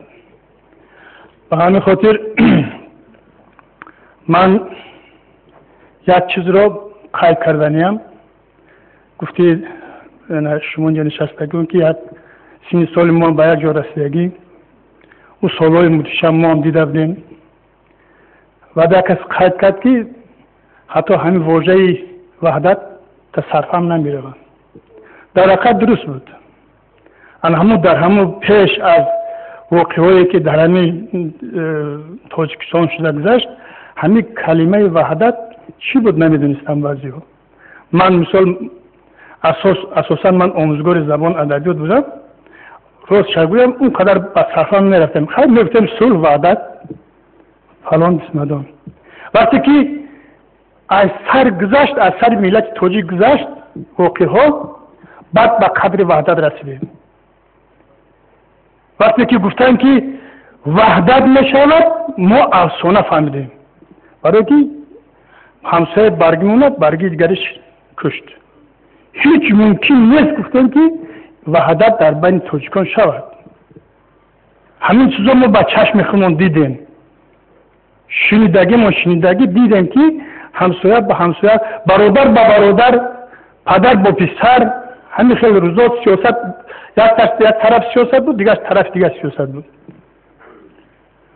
لیکن همین شکرانه پروردگار، اول شکرانه پروردگار که انا همین در دل همین دو تا مردم بزرگ انداخت ما به همین روزی وحدت رسیدیم.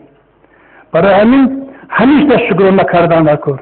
یه مثال با رفیقان عزیز برآمد کردن، گفتی رفیقانی که فسیو تکی عقلش بیاد. لیکن ما همین را گفتنیم که همیشه شکرانه کنیم که ما با وحدت ملی رسیدیم. امروز آزادانه زندگی میکنیم. با همه شما در کارهایتان موفقیت، سلامتی، امید دراز و وقت آرزو میکنم. تشکر. سلامت باشید برادران عزیز. امیدوارم که همه طرف ها به قدر وحدت واقعی هم برسن و انشالله امیدوارم که همون وحدت واقعی که صحبت میکنیم هممان برسیم. حالا صحبت تبریکاتی از آن میرحسین نظریف رئیس حزب سوسیالیستی تاجیکستان. السلام علیکم هموطنان بسیار هم عزیز گرام قدر.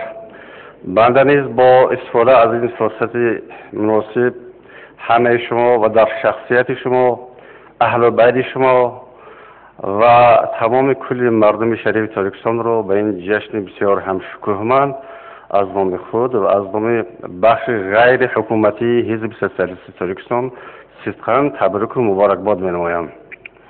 واقعاً در حاشیه واژه وحدت ملی و صلح گزارش‌های خیلی زیاد را ما در رسانه‌های اخباری عمومی می‌بینیم، ولی متأسفانه فرقیت و تفاوت نهایت عظیم را میان گفتار و رفتار هم می‌بینیم که این بسیار جای تأسف است. گذشتگان خیر دور تاریخی ما درباره اصلا پدیده وحدت چنین ابراز عقیده نموده بودند که اهورامزدا یعنی خداوند نعمت‌های ماده را برای همگان یکسان آفریده است و زمانی که یک گروه از روی قهر و جهل و غضب اموال متعلق به دیگران را از آن خود بگوید، این عامل میتواند به ناجوری جامعه آورده رساند. بنابر همین برای آنکه در جامعه وحدت باشد باید که اول رعایت عدالت اجتماعی باشد که همین رعایت عدالت اجتماعی این هدف عالی حزب سوسیالیست تاجیکستان و حزب‌های گمان میکنم دیگری تاجیکستان نیز به حساب می رود. خب زمانی که بین نیروهای در مقاومت شدید شرکت کننده از یک طرف حکومت و از طرف دیگر مخالفین شرطنامه عهدنامه به امضا رسید، حزب سوسیالیستی تاجیکستان نیز با پیروی از حکومتی که ما شما روی قدرت آوردیم با ائتلاف اصحاب سیاسی بهر انتخابات آزاد و شفاف امضا گذاشتیم. و در این ائتلاف با حزب خلق دموکراتی ترکستان، حزب کمونیست و حزب‌های دیگری شده بود. آنها نیز برای خاطر آنکه در ترکستان یک انتخابات آزاد و شفاف شود و بر رأی مردم خیانت نشود، از همه دعوت به عمل آورده بودیم. ولی متاسفانه پس از شامل شدن حزب سوسیالیست ترکستان به همه ائتلاف، مشاور دعوتی پرزیدنت جناب کرامت الله عالموف و جناب احمدوف بنده را به صحبت دعوت کردند و آشکارا یک عباره غیر تاجیکی میگم التیماتوم موندن که باید شما حتما از ائتلافی که در آن حزب نهضت اسلام شرکت دارد دست کشید. و بنده آشکارا جواب دادم که طبیعت من آن است که وقتی که دست میتیم دیگر امکانات از قبل خود بازگشتن ندارم. این ائتلاف به خاطر منفعت‌های ملت است، به خاطر خیانت نکردن به رأی مردم است. گذشته از این در یک چیز رو میخواستم پیشترم گویم، ولی امروز امکان شد میخواهم به همین نکته یک روشنی اندازم که انتخاباتی پر از تقلب کارانه پرزیدنتی سال 94 با آبروی اعتبار حکومت فعلی بسیار یک ضربه سخت زده بود و یک قسمی جانبداران خود حکومت اعتبارشون یعنی اخلاصشون از این حکومت گشت. در ترکستان تغییر خوردن تناسب بین نیروها به عمل آمد. این حالت را رهبریت آن وقته حزب نهضت اسلامی ترکستان خیلی خوب میدانست و آنها امکان داشتند که با استفاده از اون قوه‌های عظیمی که در زیر اطاعت خود داشتند مقامات رهبری کننده حکومت را از آن خود کنند. ولی خوشبختانه تاکید میکنم که به این اعمال دست نزدند، از این عمل دست کشیدند و خوب هم میدونستند که اگر مثلا توسط سلاح مقامات حکومت دولتی تصرف کرده شود در این کشور، در این سرزمین به هیچ وجه مردم ترکستان به صلح سلاح نمی آید و اون منظره که در کشور همسایه ما سالهای طولانی دراز کشید افغانستان احتمال زور نبود که همون منظره ادامه کند و خوشبختانه بار دیگر قید میکنم که به همون عمل دست داده نشد و امروز همه ما شما در یک کشور زیبا، در یک کشور بسیار هم بهشت‌آرا ترکستان عزیز زندگانی خیلی هم اگر عالی نداشته باشیم به هر حال در وطن خود زندگانی داریم. من گپ رو زیاد نمیکنم، گفتنی اصلا که بسیار دارم ولی وقتشون بسیار کم هست، گم میکنم فرصت دیگر بعضی چیزها رو در رسانه اخبار میگویم، ولی به هر حال همه شما دوستان هموطنان عزیز رو بار دیگر به این جشن شکوهمند تبریک و مبارکباد میکنم و خدا کند که وحدت ملی صلح در این کشور نهایت قدیم، در این سرزمین بسیار هم زیبا و منظر بهشت‌آرا یک عمر تنتنه کند. سلامت باشید. سلامت باشید. تشکر زیاد. پیش از اینکه صحبت جنبستی را به استاد محترم محیدین کبیری رئیس حزب نهضت اسلامی تاجیکستان و وکیل مجلس نمایندگان بدهم، از برادر ملا عباس رجبزاده معاون رئیس شعبه حزب نهضت اسلامی تاجیکستان در سوق خواهش میکنم که آمده هم با شعرهای جذابش فضا را گرم کند. فرمایید. بسم الله الرحمن الرحیم. السلام علیکم همگیاران ارجمند. راستی میخواستیم یک دو شعر اینجا قرائت کنیم چون مجری برنامه بسیار خواهش کردن که فضای وحدت نگاه داشته شود و ما خودداری میکنیم. من میخوام با این فرصت که واقعا به خاطر وحدت اینجا جمع شدیم شما را تبریک گویم و با آن شعاری که رهبریت حزب نهضت اسلامی تاجیکستان امروز برای ما پیشنهاد کردن که صبر و تحمل است، صبور باشیم، که خواجه حافظ میگوید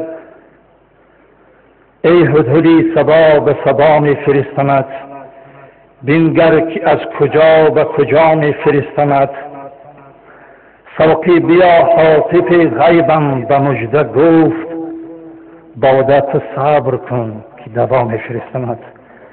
انشاءالله صبر ما میوه شیرین دارد. و ما به این چیز یقین داریم و میخواهم سخنان تبریکاتی خود را با یادآوری از مؤسس حزب نهضت اسلامی تاجیکستان، آنی که واقعا برای این صلح و وحدت جان خود را باخته است، یادآور شوم از چند ابیات علامه بزرگ اقبال که گویا به چنین مردان خدا بخشیدند: بر انسان چشم من شبها گریست، تا دریدم پرده اسرار زیست. در جهان نتوان اگر مردانه زیست، همچون مردان جان سپردن زندگی است. از پی قومی ز خود نامحرمی، خواستم از حق حیاتی محکمی. در سکوتی نیم شب نالان شدم، عالم در خواب من گریان شدم.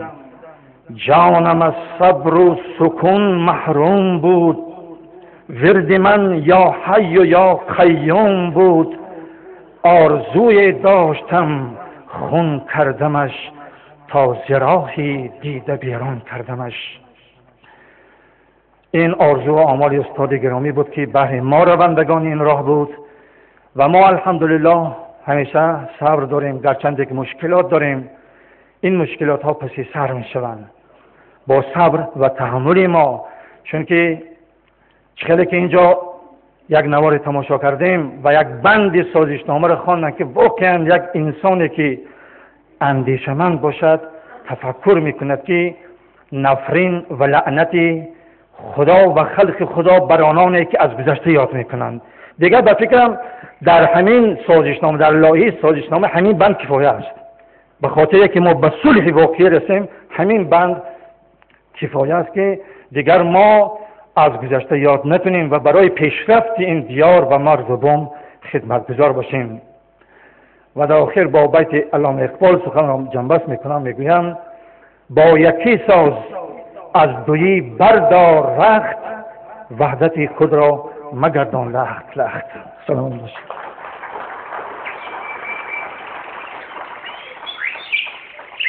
تشکر زیاد. حالا صحبتی جنبستی از آن استاد محترم محیدین کبیری، رهبر حزب نهضت اسلامی تاجیکستان و وکیل مجلس نمایندگان.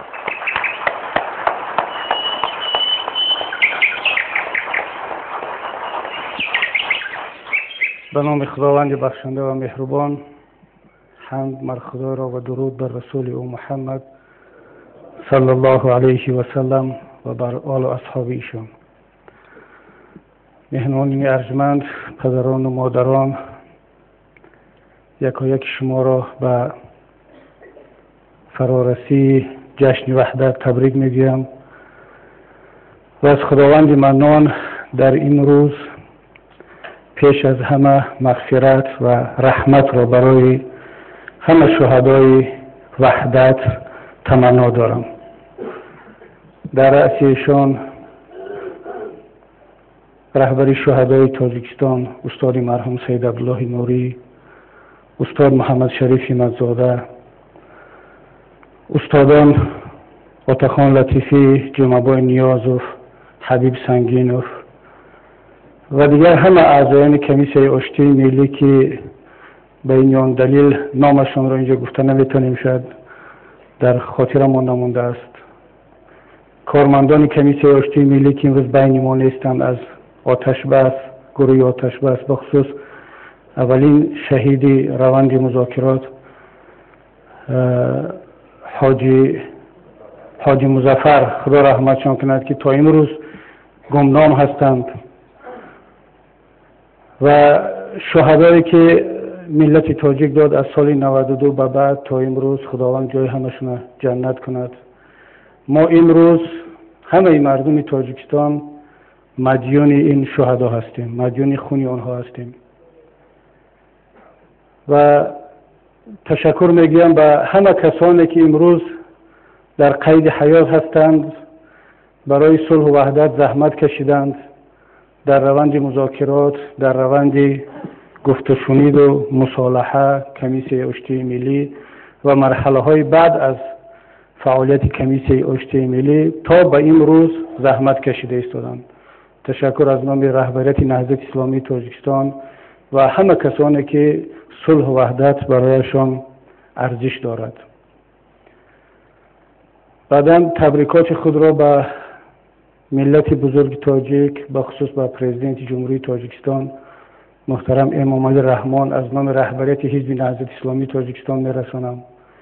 به همه اعضایان حکومت، پارلمان کشور و به مردم شریف که زحمت‌های زیاد کشیدند، دست به دست یکدیگر با رهبریت نهضت اسلامی تاجیکستان، با رهبریت اینات این صلح و وحدت را برای کشور همچون ارمغان به هدیه آوردند. ایشان را هم تبریک میگیم و برای فعالیتشان و برای ادامه آبادکاری در کشور و تحکیم صلح و وحدت به پرزیدنت، به حکومت، به همه دستاندرکاران این کشور برای کار خواهیم. اینچنین میخواستم تبریکات و تشکر خود را به همه دوستان تاجیکستان و دوستان صلح و وحدت تاجیکستان از جمله خارجی ها که زحمت زیاد کشیدند برای رسیدن به این صلح و وحدت، پیش از همه به جمهوری اسلامی ایران که سفیر محترمشون در اینجا شرکت دارند، به جمهوری فدراتیو روسیه، به کشورهای گروه تماس، به سازمان ملل متحد، سازمان امنیت و همکاری اروپا، سازمان کنفرانس اسلامی و همه کسانی که کمترین کمک را به تاجیکان برای رسیدن به صلح رسانیدند، هم تبریکشان میگیم و هم صمیمانه تشکر میگیم که توانستند در روزهای دشوار دست ما تاجیکان را بگیرند و کمکمون کنند. و اینچنین در آخر تشکر به یکایک شما کسانی که در این تالار شرکت دارید. آمدن شما به این جشن فکر میکنم تأثیرش کمتر از زحمت دیگران نیست. آمدن به این جشن و شرکت شما در این چهاربینی امروزه ما از نگاه ما خیلی پیام بزرگ دارد، بخصوص در همین شرایطی که ما و شما هستیم. بنابراین من از همه این مهمانان، بخصوص از نمایندگان کورپس دیپلماتیک اینجا نام گرفته شد، از سفارت جمهوری اسلامی ایران، سفارت آلمان، امریکا، قزاقستان، دوستان خوبی ما اینجا نشستن، از سفارت ترکیه که مهمانان شرکت دارند، سفارت ژاپن تشکر میگم به سفارت ژاپن و کشور ژاپن که زحمت زیاد کشیدن و به همه حزب‌های سیاسی، سازمان‌های جمعیتی، روزنامه‌نگاران، کارشناسان و شخصیت‌هایی که در پهلوی ما هستند، به خصوص به اپا بگویم یا خواهر محترم بگم آینی حال بابا نظر و که همیشه در پهلوی ما هستند و انشاءالله خواهند بود. حتی ایشان روزی که به خوجند میرفتیم گفتن که من بیا تنها نرو، من همراهتون بروم.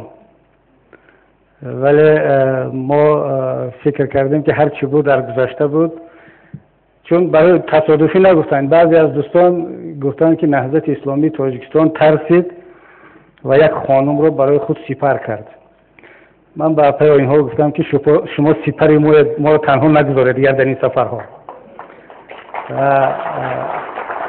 واقعا فخر میکنیم از چنین مادران که آبروی تاجیکستان را و ملت تاجیک را، مادر تاجیک را در جهان برداشتند و نهضت اسلامی تاجیکستان هم با این فخر میکند. این نتیجه صلح و وحدت ما هست که اگر دیگران مادر تاجیک را با نامهای دیگر و کارهای دیگر در جهان معرفی کنند که متاسفانه امروز معرفی کرده ایستادند، با نوارهایشان، با کارهایی که در خیابانها میکنند، این هم یک نوع معرفی تاجیک، زنی تاجیک از طرف دیگران است. ولی نهضت اسلامی تاجیکستان فخر میکند که بانوی تاجیک را با این شکل معرفی کرده است که در جهان در دهگانه زنهای جسور جهان داخل شدند. شما را هم تبریک میگم معلم محترم. دوستان عزیز، نمیخوام درباره صلح و وحدت، مفهوم این واژه ها زیاد اینجا صحبت کنم. دوستان خیلی زیاد گفتن، ولی چند نکته هست که باید گفته شود. ما ماه ایون رو ماه تقویت صلح و وحدت اعلان کردیم. از روز اول این ماه در شورای سیاسی قرار قبول کرده شد که دشواری ها هست ولی ما باید پیام مثبت خودمون رو به جامعه بفرستیم، به دوستانمون در حکومت، به سازمان های جمعیتی، به همه ملت تاجیک پیام بفرستیم که اگر که مشکلات داریم بین ما حرفای گفتنی زیاد است، بیاید حداقل در همین ماه ایون که ماه امضای سازشنامه هست به یکدیگر تنها از زاویه صلح و وحدت صحبت کنیم، پیام های مثبت بفرستیم. و بعدش هم ماه شریف رمضان هست که ماه رحمت است، مغفرت است و نجات از آتش دوزخ. خداوند در این ماه همه ما را مکلف گردانده است که تنها نیک فکر کنیم، نیک بیاندیشیم، نیک رفتار کنیم. اگر ما 2 ماه، ماه ایون، ماه وحدت و ماه رمضان را با این روحیه سپری کنیم، حتما در روان ما تأثیر خواهد داشت. حتما در ماه‌های بعدی ما طول 1 سال تأثیر خواهد داشت. ما عادت میکنیم به نیک اندیشی و نیک رفتاری. 2 ماه اگر شما نیک بیاندیشید، نیک رفتار کنید، درباره برادران خودت، هموطنان خودت اگر تصورات نیک داشته باشید، این اندیشه برای شما یک امر عادتی خواهد شد. بنابر همین نهضت اسلامی تاجیکستان این دستور را گرفت و الحمدلله که تا امروز تمام مسئولین ما به این برنامه پایبند هستند و عملی کرده ایستادند و بیهوده نیست که مجری برنامه هم در اول گفتند که با وجود همه گفتنی ها تلاش کنیم که مثبت بیاندیشیم و مثبت فکر کنیم. رمزی که برای این جشن دوستان ما در تیم آمادگی انتخاب کردن تصادفی به وجود نآمده است که کشور ما در وسط سیاره هست و در اطرافش دستهای همه دستهای زیاد اون را احاطه کردند که حتما در این بین دست نهضتی هم هست، خلق دموکراتی هم هست، کمونیست هم هست، دموکرات و سوسیال دموکرات هم هست، دست شمالی و جنوبی هم هست، دست شرقی و غربی هم هست، دست همه هست و هیچ جای سوراخ نمانده است که خدای نکرده به این صلح و وحدت یگان تخم مرغ یا پمیدار برسد. همه جاش پوشیده، همه جاش محکم. نیت ما، مناسبت ما به صلح و وحدت باید همین گونه باشد. هر کس مسئولیت داشته باشد که با رفتارش، با گفتارش، با عملش از این صلح و وحدت حمایت کند. این دیگر وظیفه ما هست. درست است که گاها تنقید میشنویم، گاها حتی تحقیر میشنویم، نه تنها از رقیبان بلکه از دوستان نزدیکمان گاها تحقیر هم میشنویم برای این صبر و برای این تحمل. با واژه ها و توصیف های بسیار دغل، بسیار کوبنده، ولی نهضت اسلامی تاجیکستان باید همه این را تحمل کند، باید صبر داشته باشد. اگر ما صبر نکردیم از دیگران فرقی نخواهیم داشت و شاید دیگران در همین فکرند که با این رفتارهایشان نهضت اسلامی تاجیکستان را از اون قالب خودش بیرون کنند. من بار اول میشنوم که مسلمان را برای صبر و تحملش تنقید میکنم. مسلمان ها همیشه تنقید میشدن برای احساساتی بودن، برای اگر کمترین احساسات از ما و شما نشان داده شود مسلمان را به اکستریمیسم و به تروریسم تنقید میکنن، متهم میکنن. ولی خدا را شکر که امروز ما را متهم به صبر و تحمل کرده ایستادند.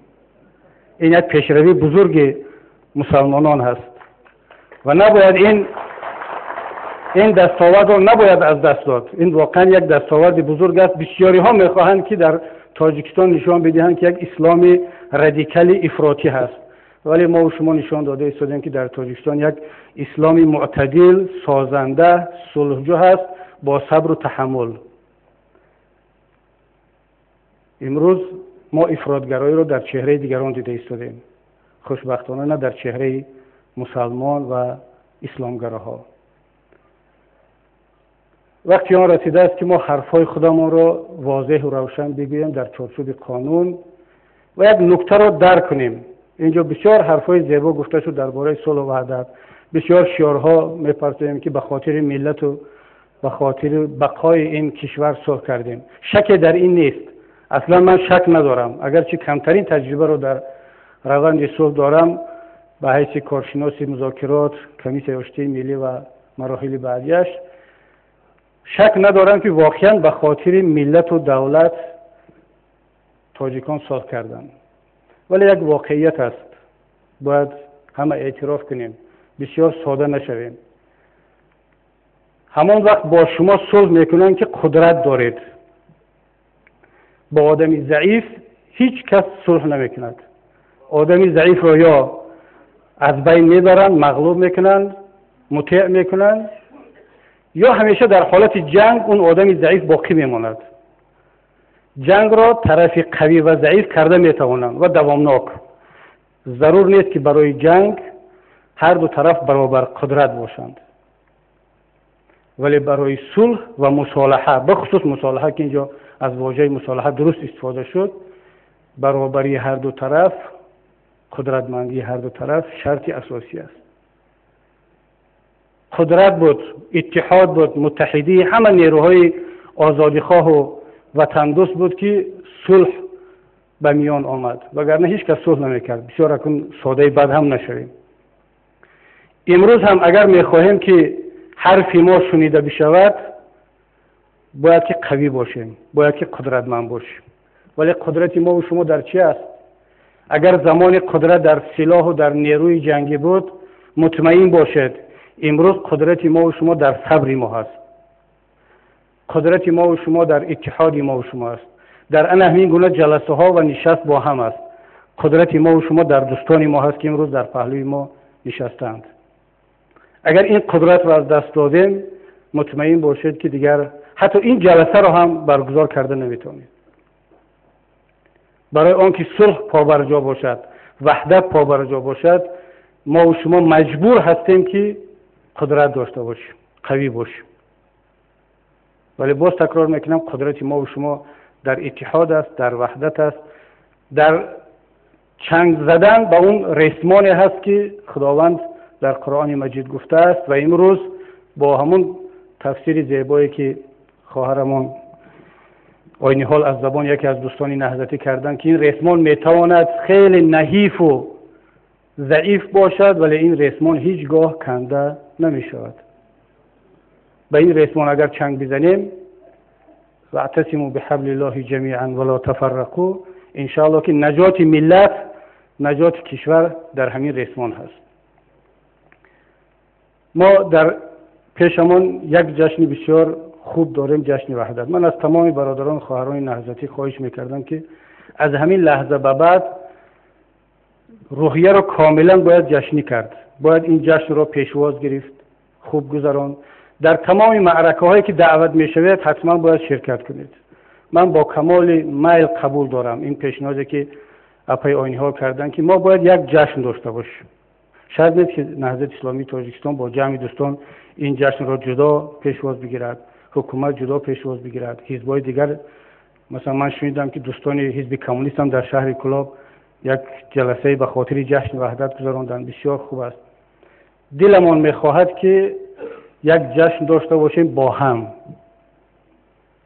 پس میز بشینیم، در تالارها بشینیم، یکدیگر را تبریک کنیم. ولی چرا ضرورت به وجود می آید که در اینجا ما با هم بشینیم، یک گروه این دوستان را جمع کنیم و جشن را داشته باشیم؟ اگر این اعضایان کمیته آشتی ملی، همونطوری که دوستی عزیزمون عضو کمیته آشتی ملی یک نفری واقعا سهم زیاد داشت، من خودم شاهد بودم، امیربگ عطابک، گفتن که هیچگاه دعوت نمیشوند. اگر اعضای کمیته آشتی ملی دعوت نشود به جشن صلح، این بنده خدا کجا برود؟ در کجا این رو جشن بگیرد؟ من مطمئنم اگر سال آینده یک ماه قبل، حتی 15 روز قبل از جشن وحدت آگاه شویم که همه اعضایان کمیته آشتی ملی از هر دو طرف، همه اعضایان گروه های کاری، کسانی که در این صلح سهم داشتن، به این جشن ها دعوت می شوند، از اونها قدردانی می شود. قدردانی یعنی چی؟ هیچ چیز نمیخواهند اینا، فقط احترام میخواهند که ذکر کرده شود، یک طرفه نباشد. مطمئن باشید که دیگر ضرورت به این گونه جشن‌ها و جلسه‌های علاهیده باقی نخواهد ماند. ما هم همین رو آرزو میکنیم، همین رو هم میخواهیم و پیام دوستانه ما هم به مسئولین همین است که سال آینده وقتی که جشن میگیرن همه رو دعوت کنن. 15-20 نفر دیگر زیاد نموندن این برادرانی که سهم داشتن. در جشن وحدت بیشتر از 1,500 آدم دعوت می شود. 20 کرسی دیگر اگر جدا کنن برای این بزرگان، 30 یا 50 کرسی دیگر هیچ جایی تالار کم نمی شود. اما یک مسئله است برادران عزیز که امروزها خیلی زیاد میشنویم، بعضی از کارشناسان میگن که چرا همیشه ما درباره طرف صلح گپ زنیم، باید که یک طرف باشیم، دیگر جدا نکنیم به طرفهای صلح، کی سهم بیشتر داشت کی کمتر داشت. ما قبول داریم، واقعا هم دلمون همین رو میخواهد. چرا امروز ضرورت شده است که بار دیگر میگردیم به سازشنامه صلح یا یادآوری از سند همدیگر بخشی میکنیم، یکدیگر رو خاطررسان میکنیم که برادران ما دست دادیم، این حرفها رو گفتیم، چی ضرورت مونده است؟ وقتی که ما این سندها رو امضا میکردیم با آن اعتقاد داشتیم، باور داشتیم که یکدیگر رو بخشیدیم و هدف هر دو طرف همون طوری که استاد مرحوم سید عبدالله نوری و جناب پرزیدنت امام علی رحمان در این فیلم کوتاه اظهار کردند که ما یک جایه با هم این وطن رو میسازیم، آباد میکنیم. این وطنی همه‌مان هست. دیگر تکیه به سازشنامه نمیکنیم. سازشنامه صلح رو برقرار کرد، سند همدیگر بخشی وحدت رو با وجود آورد. دیگر تکیه به کنستیتوسیون و قانون ها خواهیم کرد. وقتی که قانون و کنستیتوسیون کفالت آزادی همه رو تأمین کرد، فعالیت آزادی همه حزب ها، انتخابات شفاف، رسانه های خبری مستقل را تأمین کرد، مطمئن باشد که دیگر هیچ کس به سند سازشنامه صلح یا سند همدیگر بخشی جز یک سند تاریخی بسیار خوب مناسبت دیگر نخواهد کرد. فقط میگیم یک سند تاریخی بود که وطن ما رو به صلح آورد.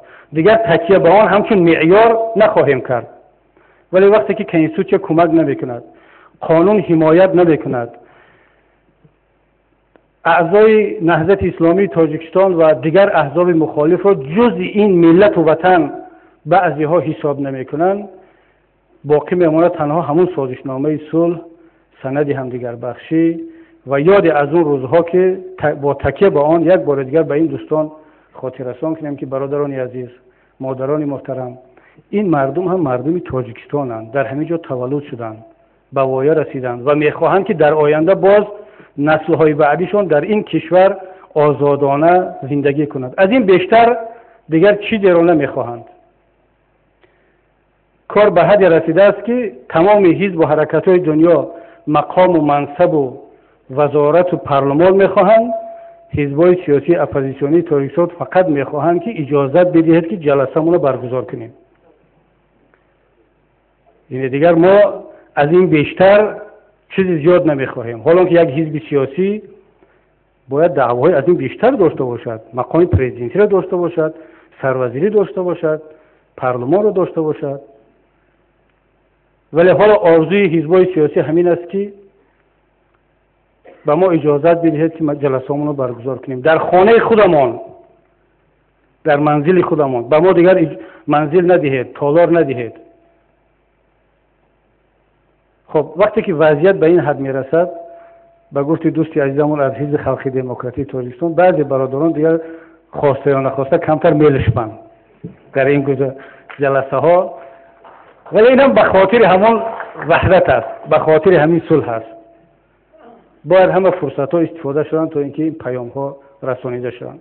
و شاید برادران و خواهران نهضتی یک کمبودی ما هم در همین است. باید اعتراف کنیم که ما سطح طلبات خودمون رو بسیار پایین بردیم و امروز هر چقدر که پایین تر رفتیم، بعضی دوستان باز هم فشار رو بیشتر کردن و امروز دیگر فقط مونده است درخواست کنیم که در همین تالار خودمون اجازت جلسه رو بدهید به ما.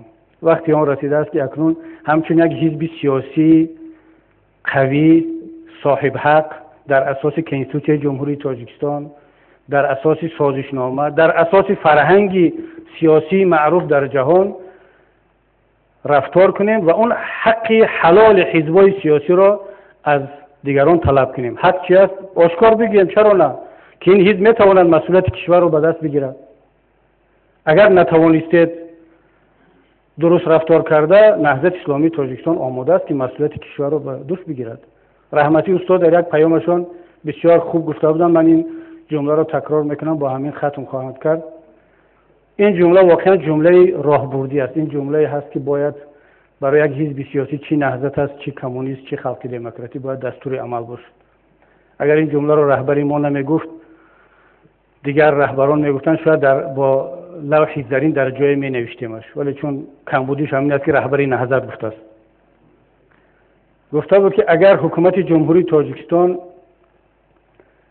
توانست دولت را اداره کرده، پیش برده، ملت را به یک ملت پیشرفته و سربلند و آزاد تبدیل داده، وظیفه نهضت آن است که کمکش کند.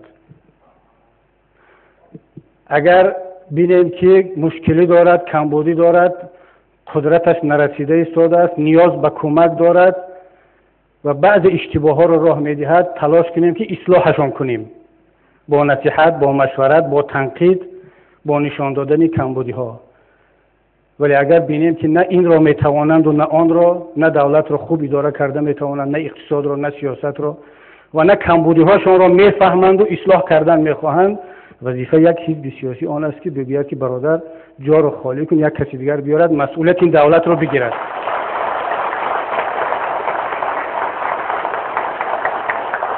این فرموله هست که برای هر حزب سیاسی در جهان معروف است، برای حزب نهضت اسلامی تاجیکستان، برای حزب کمونیست، برای سوسیال دموکرات و برای حزب خلق دموکراتی هم.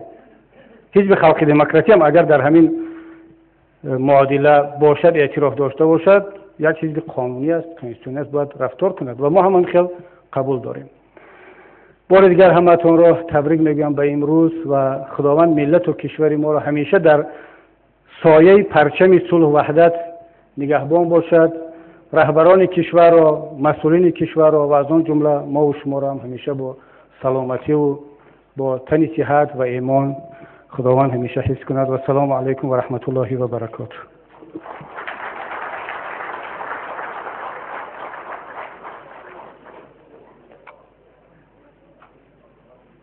از استاد محترم برای صحبت پرمحتوایش تشکر میگویم.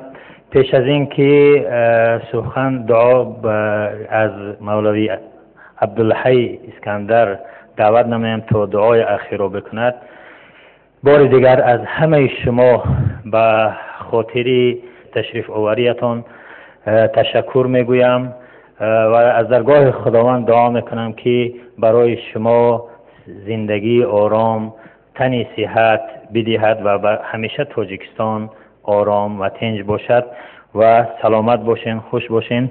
دعا. بسم الله الرحمن الرحیم.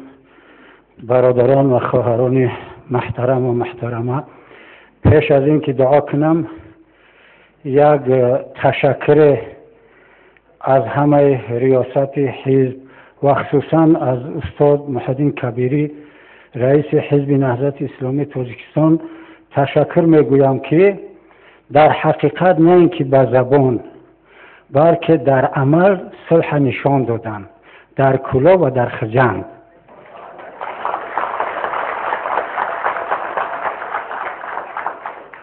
نشان دادن که ما در گفتار ما عمل داریم.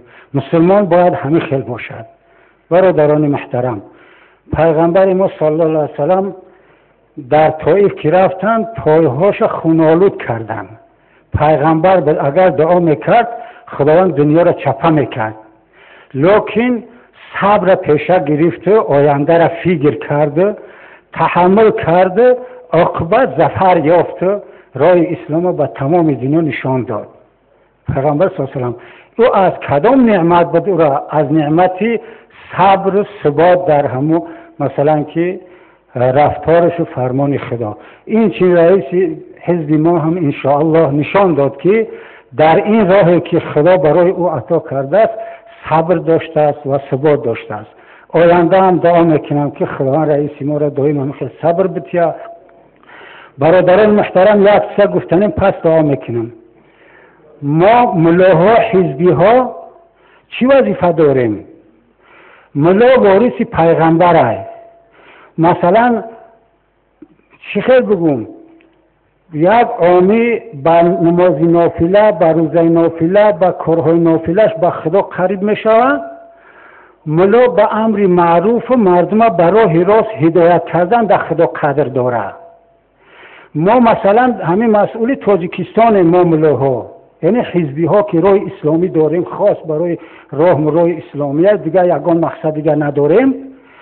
ما باید چیکار کنیم؟ هر مشکلات با خودمون بگیریم تا اینکه در خدا قدر پیدا کنیم. چه قدر پیدا می‌کنیم؟ در قیامت ما را نمیپرسه ای مولا تو چند نافله خوندی و چند روزه نافله گرفتی. ما را میپرسن که به سبب گفتار و هدایت و رفتار تو چند کس بهشت آمد. ما باید کوشش کنیم که از تاجیکستانی یگان کس نگذاریم، با اذن خدا نگذاریم که او دوزخ برود. ما کوشش کنیم که همه تاجیکستانی سرجم بهشت بریم. انا بعد او شخصانی که در این دنیا مثلا زیدی اسلام کار کردن و زیدی نهضت کار کردن، او پشیمانی از تمام مشکلاتی که به سر او ما بیاریم، او مشکلات و او غم و اندوه برای او وزمین تر است. باید انه خیلی انسان باشیم، یگان غرض یگان صد در دلمون نگیریم، فقط همه را کوشش کنیم که خواه مرد باشیم خواه زن باشیم، کدیمه که کوشش کنیم که یک کس از راه باطل گردنده برای هدایت یک کار کنیم که بهش بروه. انا در خدا ما و شما قدر پیدا مینیم. استودع الله دیننا و امانتنا و خواتم عاقبتنا. ربنا لا تزغ قلوبنا بعد إذ هديتنا وهب لنا من لدنك رحمة إنك أنت الوهاب. پروردگار جامعه تاجیکستان ما را همشه خواه حزبی خواه غیر حزبی خداوند برای راست هدایت کنه. ربنا آتنا فی الدنیا حسنة و فی الآخرة حسنة و قنا عذاب النار برحمتك یا ارحم الراحمین.